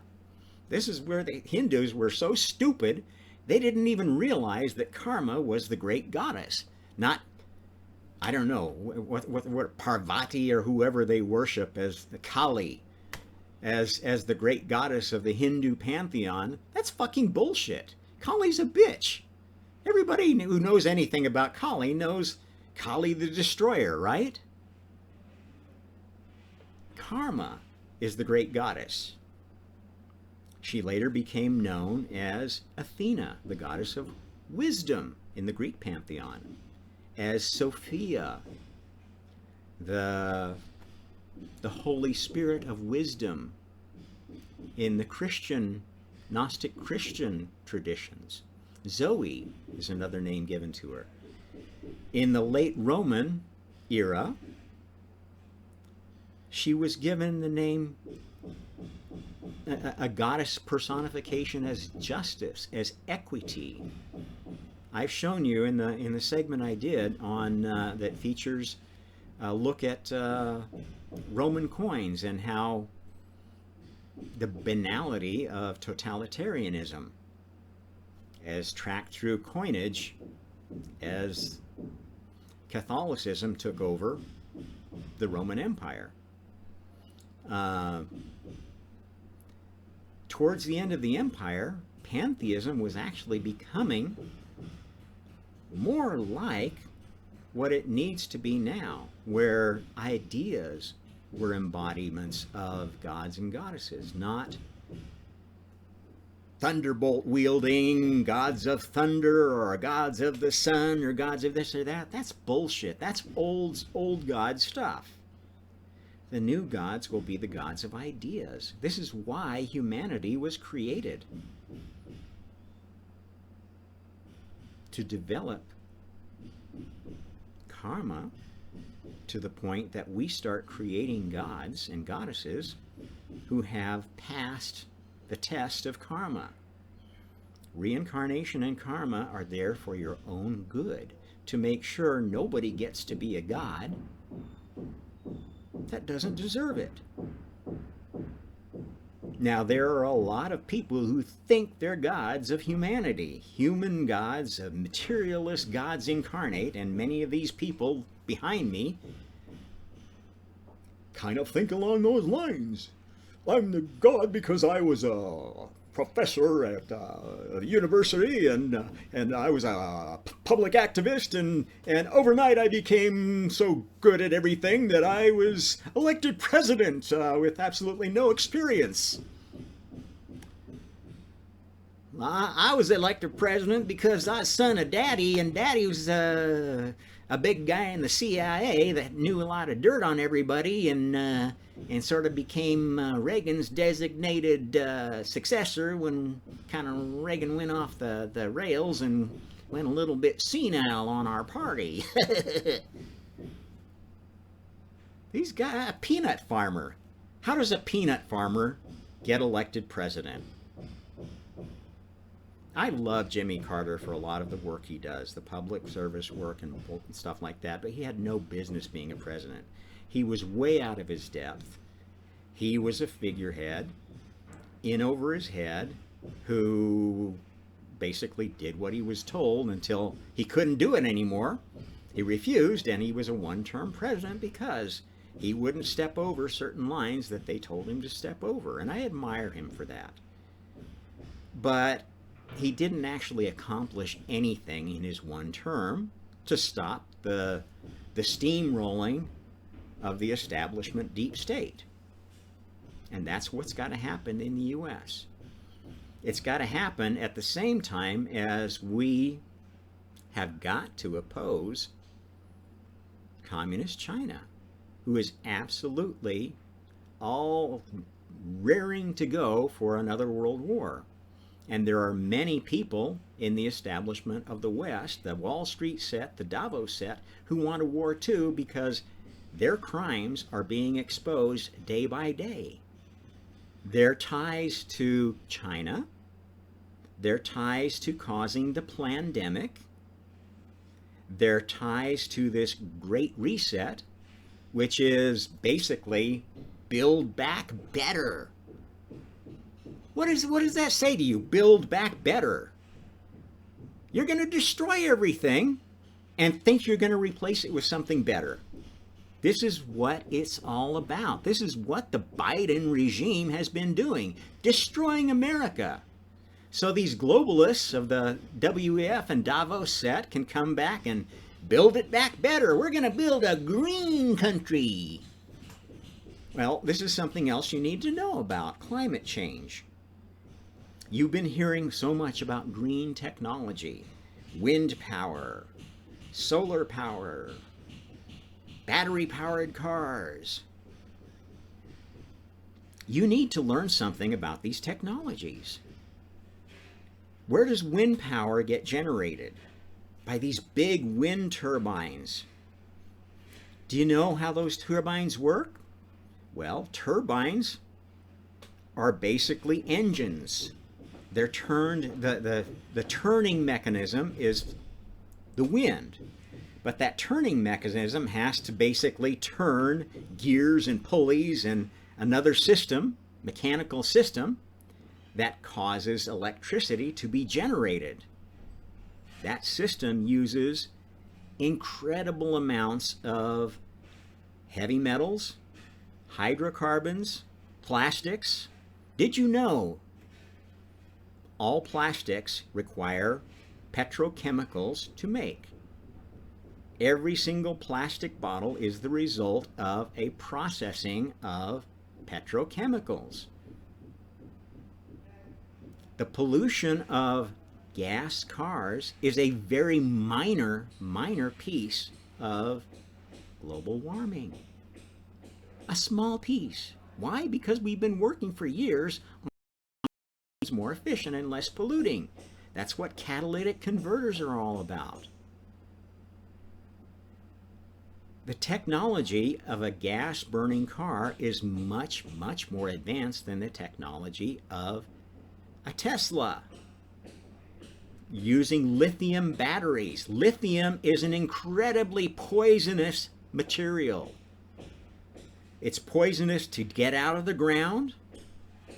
It's poisonous to dispose of. And it requires other bad materials like cobalt, very dangerous material, and other heavy metals. And how do you charge an electric vehicle? They don't just magically charge up when you plug them in. That electricity has to come from somewhere.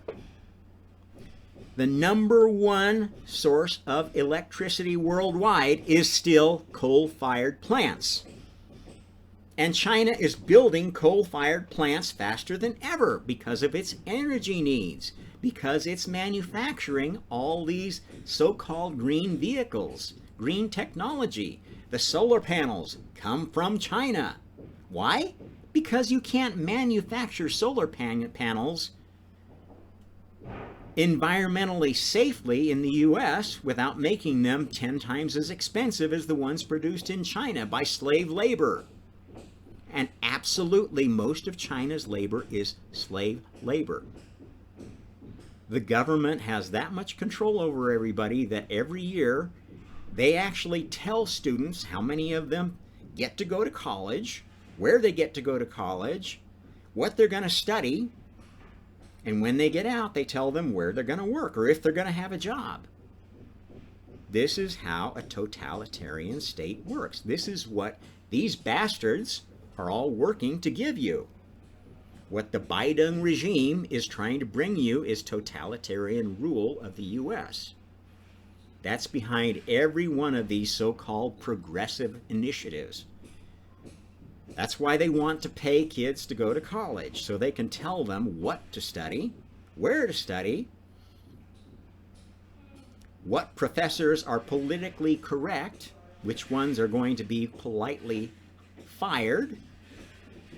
This is why you should become familiar with Jordan Peterson. He's a Canadian, but he is a foremost spokesman of why wokeism is an existential danger to all of humanity, because it is forcing contrasting opinions out of our educational institutions and replacing them with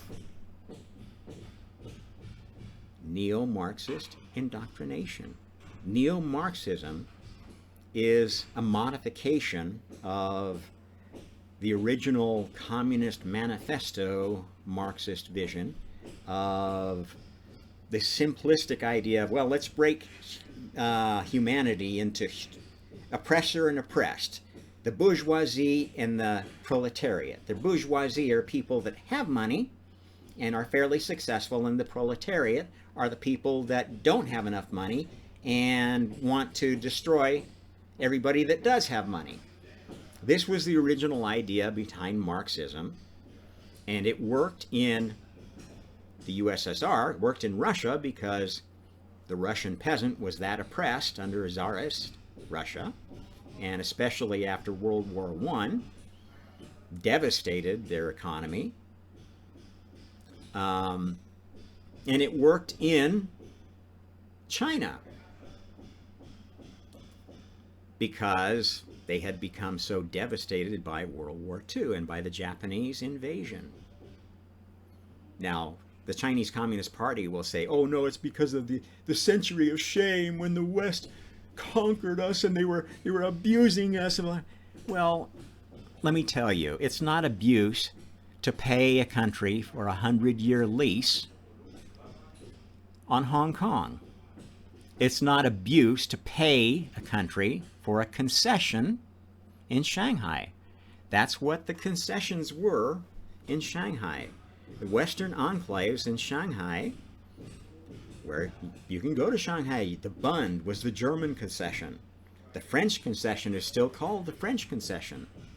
And there was, at one time, there were other places that were exclusively where other European countries went to trade with China. And yes, they tried to make the best deals they could, and yes, there was a certain political element to that because they wanted a China that was easy to trade with. And this was the truth behind the wars of the colonial period of China. Look at the truth of those wars, and it wasn't wars of European aggression. It was Chinese fighting other Chinese and seeking help from foreigners for their faction. This is the truth. It wasn't a century of humiliation. It was self-flagellation, if anything, of China. They did it to themselves through greed. Just like the U.S. is doing its own hara-kiri moment through greed. It has been for quite some time.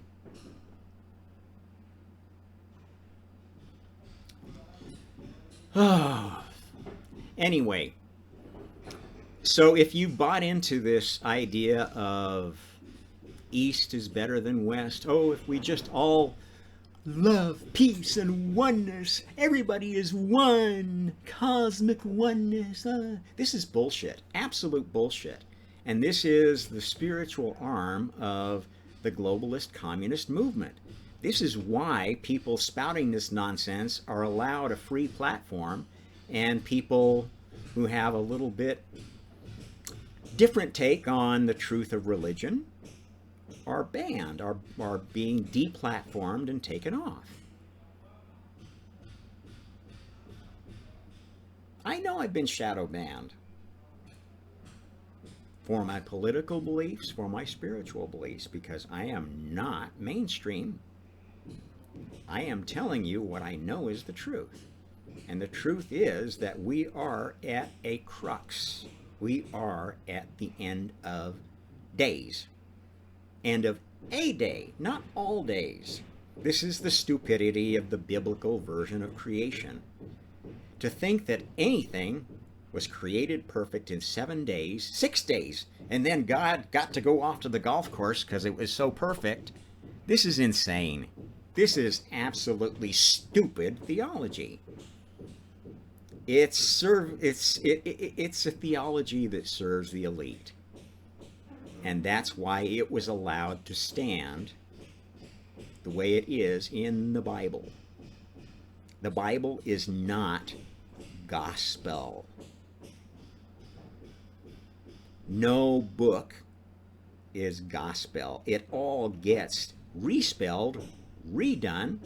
The only reason that we have the Old Testament so pristine as it is, that we can date it back to having not changed appreciably since about the 6th century BC, is because the scholars of the Jewish people realize that, hey, this thing is changing every time we write out a new version. Somebody's changing this and that, and a lot of these changes are sort of political in nature. And there was a lot of politics in the history.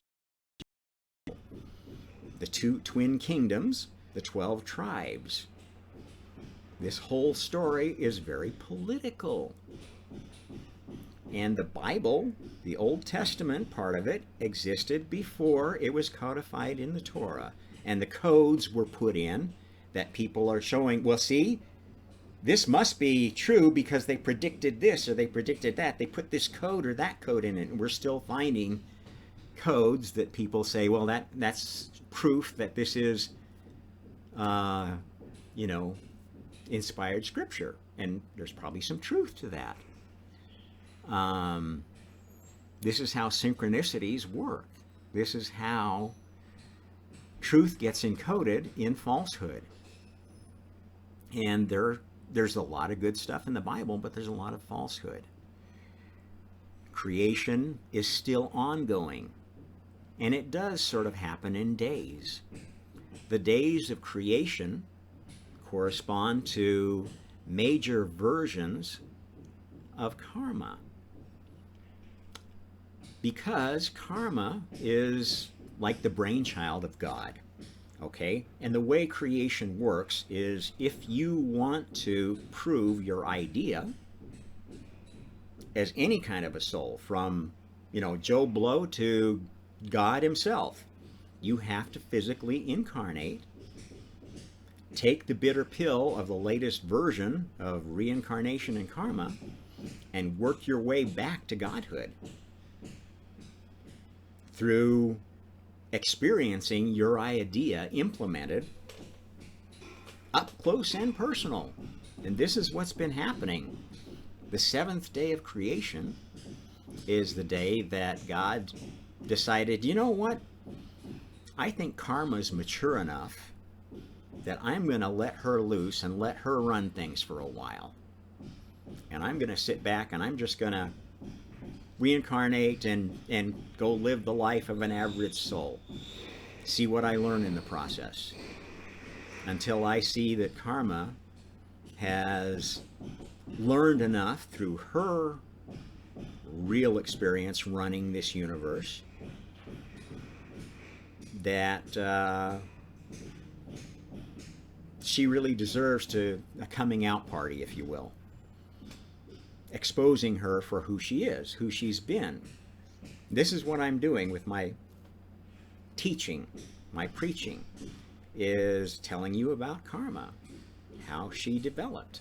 And it's something I've had to learn myself as I remembered who I was, why I was sent here, why I was given all the knowledge that I seem to have been given. What we've been going through in the seventh day of creation was karma moving from basically the idea behind Hinduism,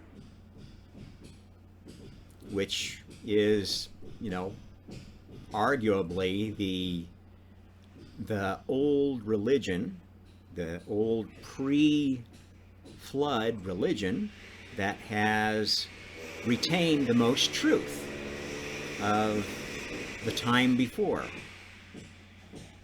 This is why Hindu religion is full of gods flying around in vimanas. It has the conception of a god being reincarnated in new forms, and those forms being added to. So originally you had, the trilogy of Brahma, Vishnu, and Shiva are kind of like the three original gods, the original trinity, if you will. And then they had children who sort of became their own gods in their own right, and that's where Shiva, where cats like Krishna came from. What's the other? Rama, etc. And this is actually pretty close to the truth. Where it fell short is they didn't even realize that karma herself was a god. They thought this was just a system, dharma, a way, a system not a goddess. She is a goddess. And during this seventh day of creation, she has embodied herself and revealed herself as a goddess in many ways, as the goddess Athena, the wise owl goddess of Athens, as Isis, the mother goddess of the Egyptian Trinity. All sorts of names that she has taken on, all sorts of offshoots that she's had, as she defined her core person. This is how gods reproduce now. They produce copies of themselves that represent different aspects of themselves.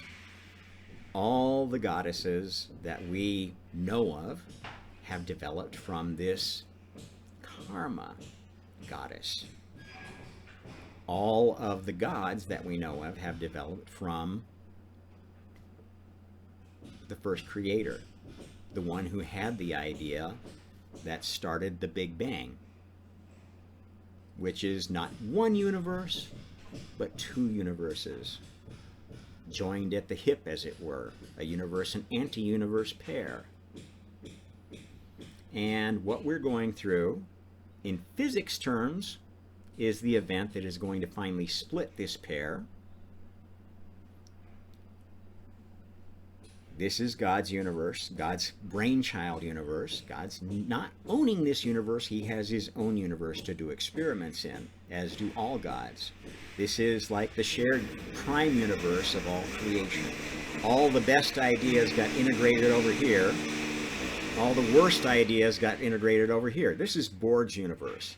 This is the universe of totalitarian rule, of authoritarianism, of mind control, of top-down government.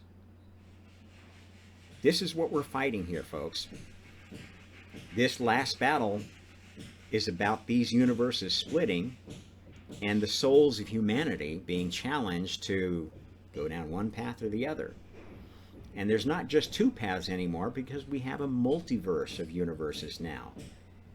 This split is going to allow the universes of all the gods and goddesses who have advanced to the point of having their own universe to start moving away from each other or toward each other based on their karmic resonance. That's where we're going with this thing. That's what makes karma a good thing. It is going to separate the evil souls into universes that are moving as quickly as possible away from being able to touch the prime universe of God, or any of the other universes that play pretty close to God. And there are many, many gods and goddesses that are on God's team and have a slightly different idea of what their universe is specialized in. Some of them, especially the universes of many goddesses, specialize in healing, in sort of R&R lives for souls that just can't take any more of the battle, have been fighting so much evil, so much trauma, that they need to have a little break. And that's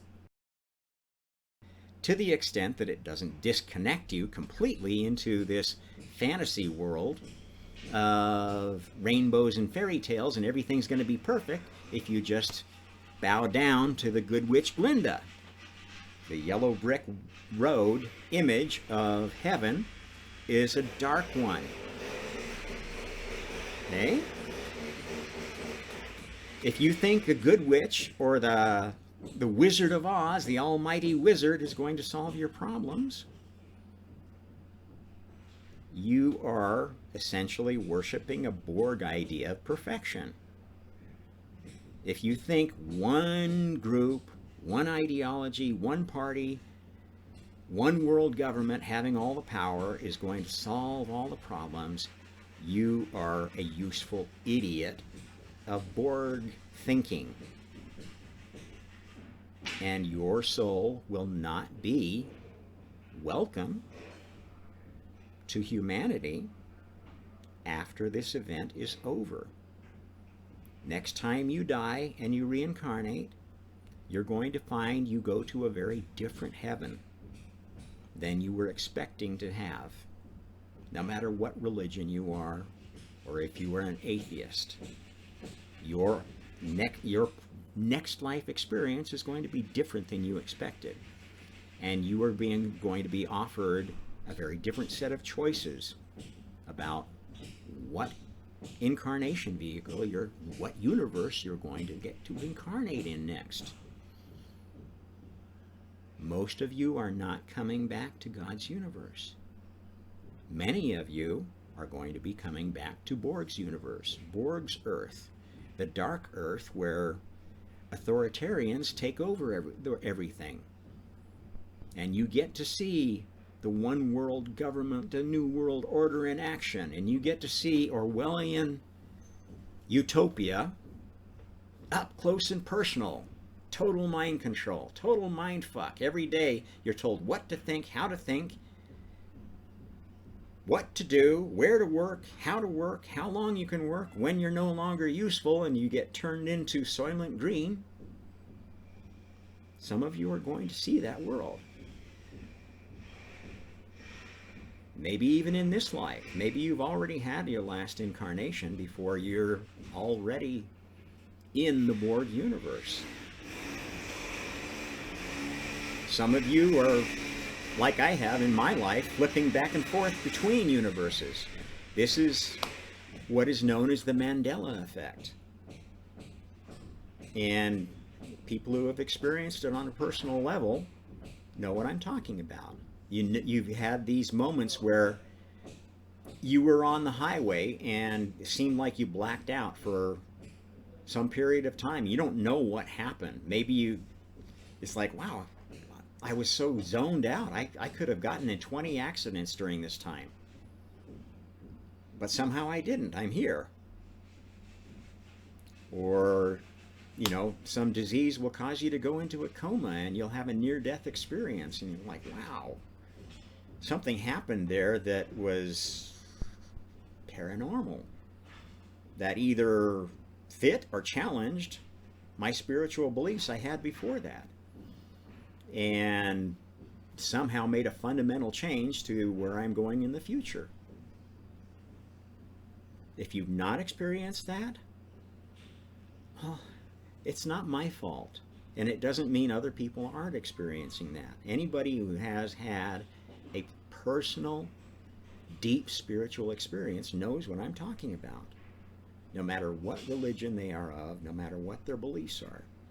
And the truth is that many of you have had spiritual experiences that have been driven by the Borg gods, the evil gods, who want to attract you to their universe so they can use you, so they can milk your spiritual energy. This is absolutely the part of the whole Matrix movie setup that is true. You're just not told the other part. You're only told the dystopian part, that somehow this system is all against you and you're going to be mind sucked into.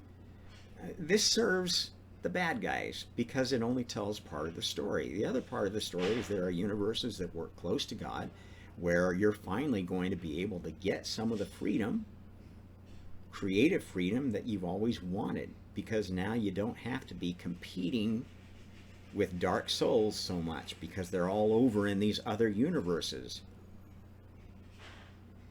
But we've got to weed out the people that deserve to be over there, that deserve to be creators. Not everybody is cut out to be an Einstein. Not everyone is cut out to be a Beethoven. And not all creations are equal. The sad truth is that most of you folks who think that you're going to be rich and famous by becoming a content creator on social media are just not producing any shit worth anything.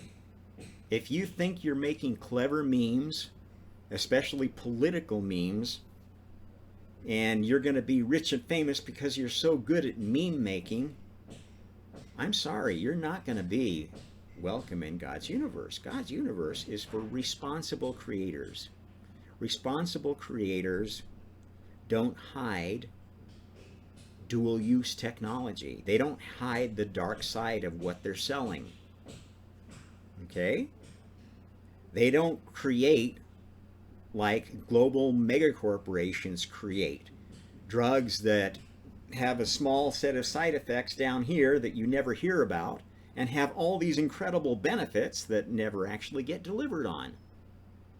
And if you think that is not true, you really need to do some real investigation into the truth of the COVID vaccines,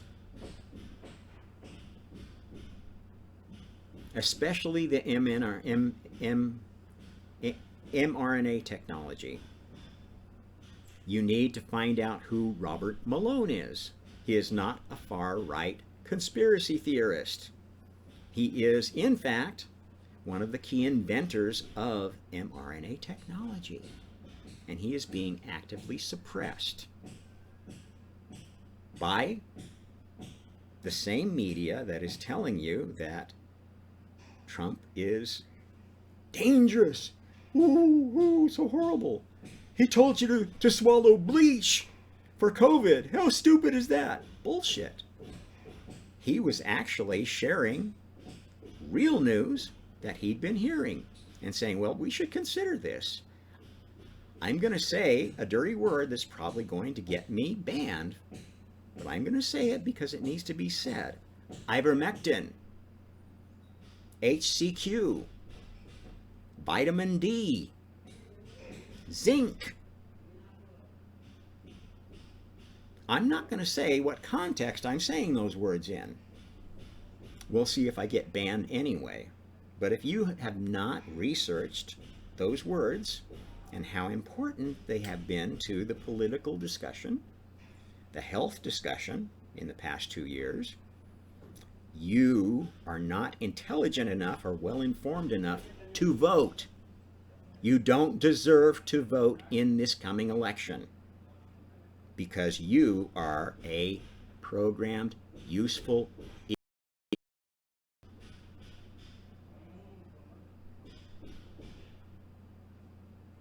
I'm not pulling any punches here, and I'm not attacking one party. There are people of both parties who gathered together to attack Orange Man bad. I'm not saying Orange Man is good. The whole demonization of Donald Trump, his conversion from being this pop celebrity star of, I don't remember, I never watched the show he was on, but I thought it was a stupid idea of, basically giving people a chance to run a company and, oh, you're fired. Trump is a clown. He is, or was intended to be, controlled opposition, who just coincidentally maybe started believing the rhetoric that he was sold on. He was absolutely encouraged to run by Clinton and supported in the primaries by the Democratic Party, who thought he would be the easiest candidate for Hillary to beat. This is true. You can go do this research yourself. They're doing the same thing with this midterm election by actively putting ads for and about the Trump-backed MAGA candidates. Now, they're shooting themselves in the foot because these are actually the candidates that do need to get elected. And hopefully people will realize that. And they will realize that when they start shifting to, ooh, this is scary people that you can never vote for. Look, they're all tied to January 6th. Oh, they're insurrectionists. They need to be taken down and taken out by the FBI. I'm melting. Give me a fucking break. This is a witch hunt.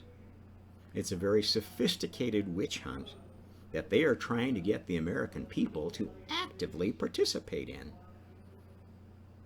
You need to read up about America's first witch hunt, the Salem witch trials, which incidentally I know a lot about too because I played the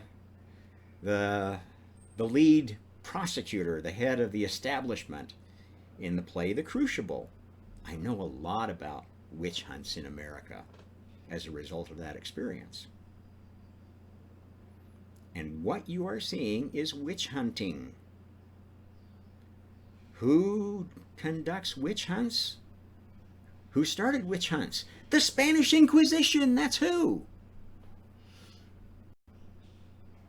The same people who sent out Jesuit priests to destroy the religions of all the countries that Spain conquered. That didn't happen with any of the other colonial powers to any great extent. The Dutch, they just wanted economic access to the East Indies. And their rule was fairly benign, no matter what anybody, in the far left in Indonesia tells you. The Dutch did a pretty good job of running Indonesia, perhaps better than any president they had since, who have largely been feathering their own nest, building palaces and railroads to nowhere, new capitals, while their people are starving, had no assistance, no help throughout the pandemic. The only thing that really saved Indonesia was the fact that nobody gives a fuck what the government says here. They just do what they need to do to survive. That's the way Indonesia has always worked. That's the way people have survived in Asia, despite having horrible government, horrible totalitarian governments. The Chinese emperors, all of the dynasties, were horrible authoritarian governments. The Mughals of India, the Tsars of Russia, the emperors of Japan, the shogunate, all of these governments have been horribly totalitarian. And that's what they're trying to sell to youth, telling you you're going to have peace, love, and universal oneness. Oh, we're all going to be one, and kumbaya, one world government. You got to stop buying into this shit. This is dangerous stuff, not only for your lifetime, but for your immortal soul, for all the future lifetimes you're going to have. And this election is a major, major event in this bigger event we're going through. Your choice, what to do about it, even if you're not an American voter. You can influence American voters. You can absolutely talk to your localized media, even if they're part of the globalist media. They're not as controlled as the globalist media inside the U.S. is. And you can get your message through. And many people have found, as I did, that the only way to get decent information at all balanced information about America is to look at foreign news sources, a variety of foreign news sources, and see what their spin is. And sort of sort out from what is told outside of the U.S. what is true about the U.S. That's something you should all be doing. What are some of the news sources I follow? TF Global is an Indian news source that's pretty good. WION is another Indian news source. That's kind of like the Fox and the MSNBC of India, if you will.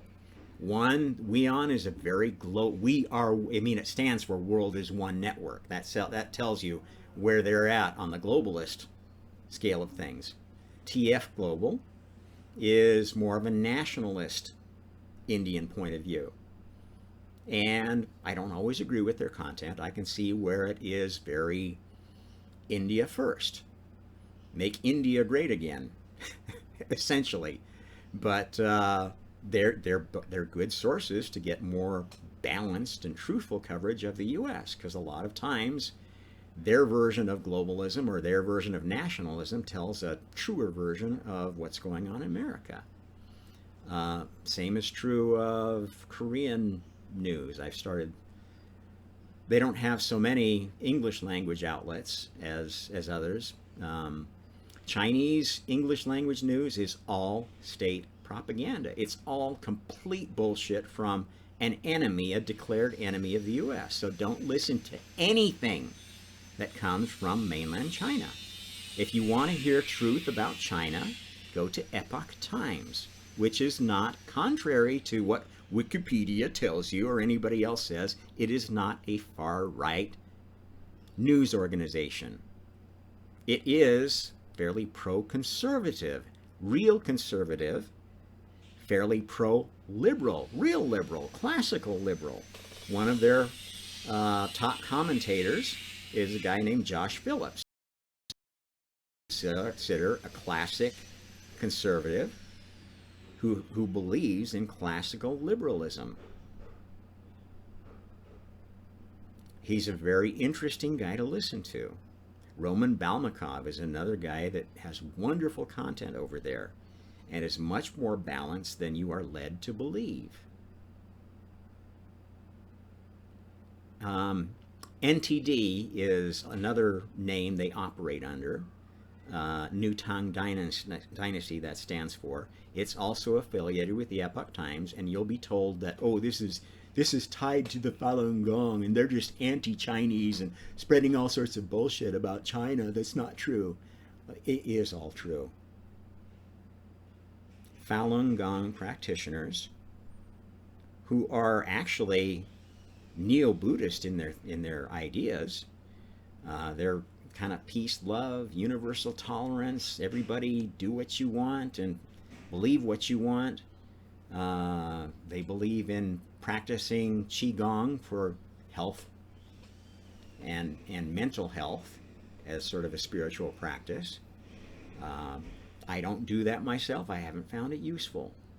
But I don't have anything against Falun Gong, and there is certainly nothing evil or bad about Falun Gong. Anything you've been told bad about them, anything you've been told about, oh, they're just lying about forced organ harvesting and concentration camps and the oppression of religious minorities in China, you're being lied to. Religions are being oppressed in China. Let me tell you the truth about the Chinese Communist Party's stand on religion. They recognize 5 official religions in China, which include Christianity and Buddhism and Islam, and I forget, maybe that's all that they recognize. These religions that are officially sanctioned by the state have all their clergy must be approved by the Chinese Communist Party, approved or appointed by. It virtually amounts to the same thing. Their Chinese translations of their holy books, the Quran, the Bible, must be approved by the state and absolutely contain state-serving propaganda versions. They are not literal translations of those books. The practice of Islam that's approved by China is basically a sham. They have kept the big, fancy, high-end mosques in Xinjiang as kind of show-off pieces. That's where you see people go to say, see, there's no slave labor, there's no mistreatment of Uyghurs in Xinjiang. They're taking you to all the exact same tourist places that are the tourist image of Islam. And as I told you earlier, Islam is fundamentally a very communal religion. Where people go to worship, where they go to pray is their local mosque. A small little place. There's one literally every 100 or 200 yards here in Indonesia, where the local little neighborhood goes to pray, and they go to get spiritual guidance and support from their local infrastructure. This is how Islam is set up. It's a very localized religion. Charity is carried out on a very local basis. My family, several times a year, has the local orphans that are part of the Islamic system. Orphans and unwed mothers are taken care of by the Islamic local organization, and it's done so through the charity of people like us. We have these orphans in, and we give them gift packets and some money and feed them a nice meal, and the imam comes and says a prayer for our family. And this is kind of the exchange that goes on. In Islam, it may seem like very mercenary, like you're buying salvation through your charity, but it actually is pretty fair. And this is the way real love works. It's transactional. This is why I am so adamantly opposed to people who are preaching unconditional love. Unconditional love is evil love. It is virtue signaling love. Nobody gives unconditional love. Nobody is capable of unconditional love. Eventually, you get used and abused to the point where you want to throw the person out. And this is exactly where all these feminist unconditional lovers are coming from. They hate men. They've thrown men out of their lives, but they're still saying, well, I have unconditional love. I love my children that way. And I would love my man that way if he gave me unconditional love.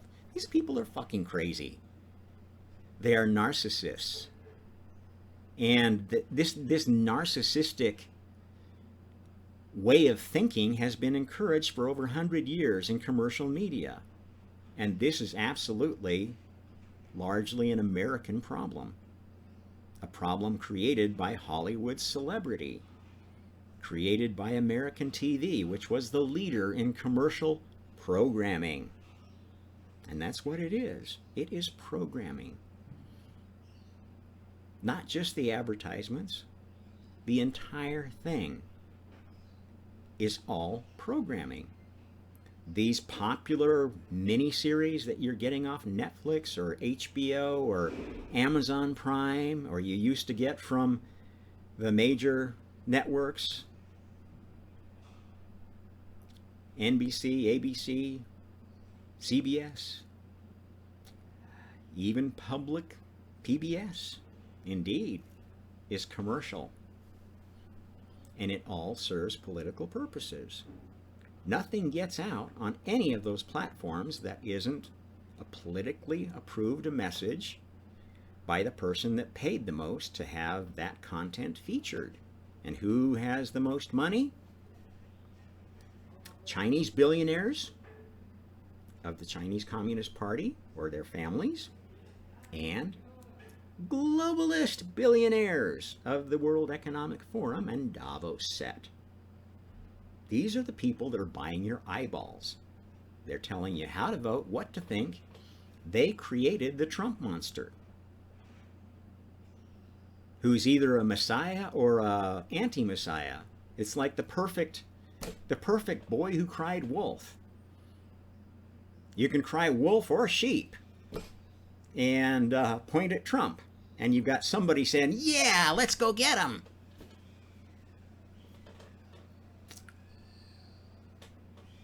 So let's not make this midterm about Trump. He may run again, he may not run again. Personally, I'd rather he didn't. I think Ron DeSantis has built a better brand and is a more authentic and serious conservative and representative of at least the American people he's been elected to represent so far, the state of Florida, than Trump was, is, or ever would be. So, you know, in the 2024 primaries, I'm probably going to be registering as a Republican in my home state of Colorado and voting for DeSantis if he's on the ballot.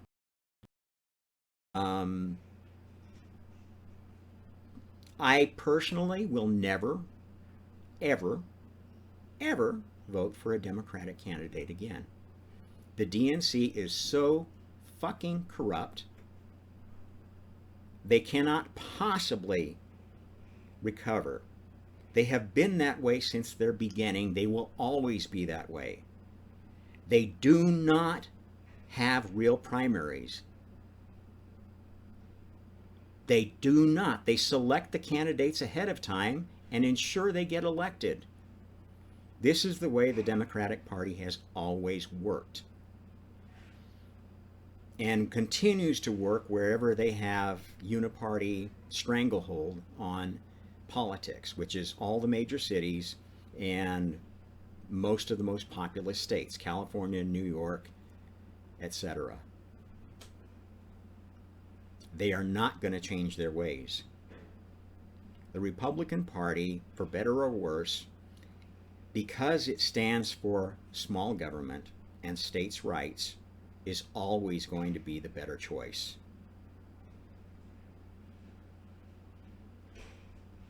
I'm sorry, that's just how it is. We need third parties, absolutely. Third parties that represent the American people. The interests of the American people, all the American people, not just one tiny segment of it that is politically correct today. Identity politics, all of these identity issues that we fight over are created to divide us. They are not real issues that should really bother us. Let's take a look at abortion, for instance, which is a big one in the news lately, right? Because of the overturning of Roe v. Wade. The truth of the matter is it should be as local a decision as possible. The most involved person, obviously, is the woman, but also the fetus, which at some point is a human being, like it or not. And that point could be two places. One place is where it is viable outside the womb. If you kill a fetus that could survive, that could find parents that would love it and raise it properly, and there are many people that want to adopt, so many that people are going to China to get trafficked children to adopt because it's so much easier to do it where there's no red tape. Or at least there wasn't until recently. I don't think it's quite so easy to make that connection to pick up a baby or a prostitute or whatever. The laws of child trafficking have rather changed in recent years, if you've noticed. At any rate, that gets into the border issue, which is a whole nother thing. But maybe we should talk about the border issue. Trump got a lot of flack about building a wall, about making the border issue a major issue. And it is a major issue. And if you've seen what's been happening at the border as a result of the basically opening of the border since the Biden regime took over, you know it's a fucking disaster. Not only the number of people is unmanageable, we don't have the resources to handle them anywhere, especially not near the border, which are mostly fairly low population areas, except for, El Paso and San Diego. Don't have the resources, don't have the manpower to handle the social issues, the police issues that come up. And along with all the folks that are just looking for a better life, that have always been trying to come to the U.S., there is absolutely a huge criminal element there. Drug trafficking, human trafficking, absolutely is going gangbusters at the border. There's a little fact that you may not be aware of, but is absolutely true. You can verify it. The Biden administration has been approving surreptitious unofficial, unscheduled flights of illegal aliens to places like Westchester Airport. Now, why would you do that? One wonders. Is it a humanitarian thing? There's a bunch of bleeding heart liberals up there that are waiting to take them in? Why would you do it in the middle of the night using hired mercenaries, contractors basically, instead of official government personnel? They're caught on tape saying, boy, what we're doing here sure is illegal. This is all documented. There's evidence for it. Incontrovertible evidence that the Biden administration is smuggling illegal aliens around the country in the middle of the night by plane. Why would you do that if you're not involved in some pretty shady business? Drug trafficking or human trafficking? Let us not forget that most of these guys have some experience with the Epstein Express. Now people will say, well, Trump did too. This is true. But Trump is the only one talking openly about what he did or didn't do with Epstein, about his friendship and how it may have waned, how it may have been affected. It's being covered up by a lot of the others. Bill Clinton was on the flight logs, no doubt about it. A lot of the senior muckety-mucks in Obama's administration and the Bush administrations absolutely were on the flight list. Current Supreme Court justices, current long-term Senate and Congress people of both parties.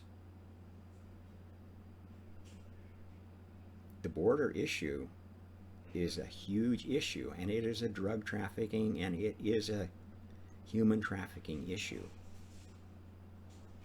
And there is no possible way that you can justify just letting a whole bunch of illegal people in when there's literally thousands upon thousands of people trying to get in the U.S. legally, following the process.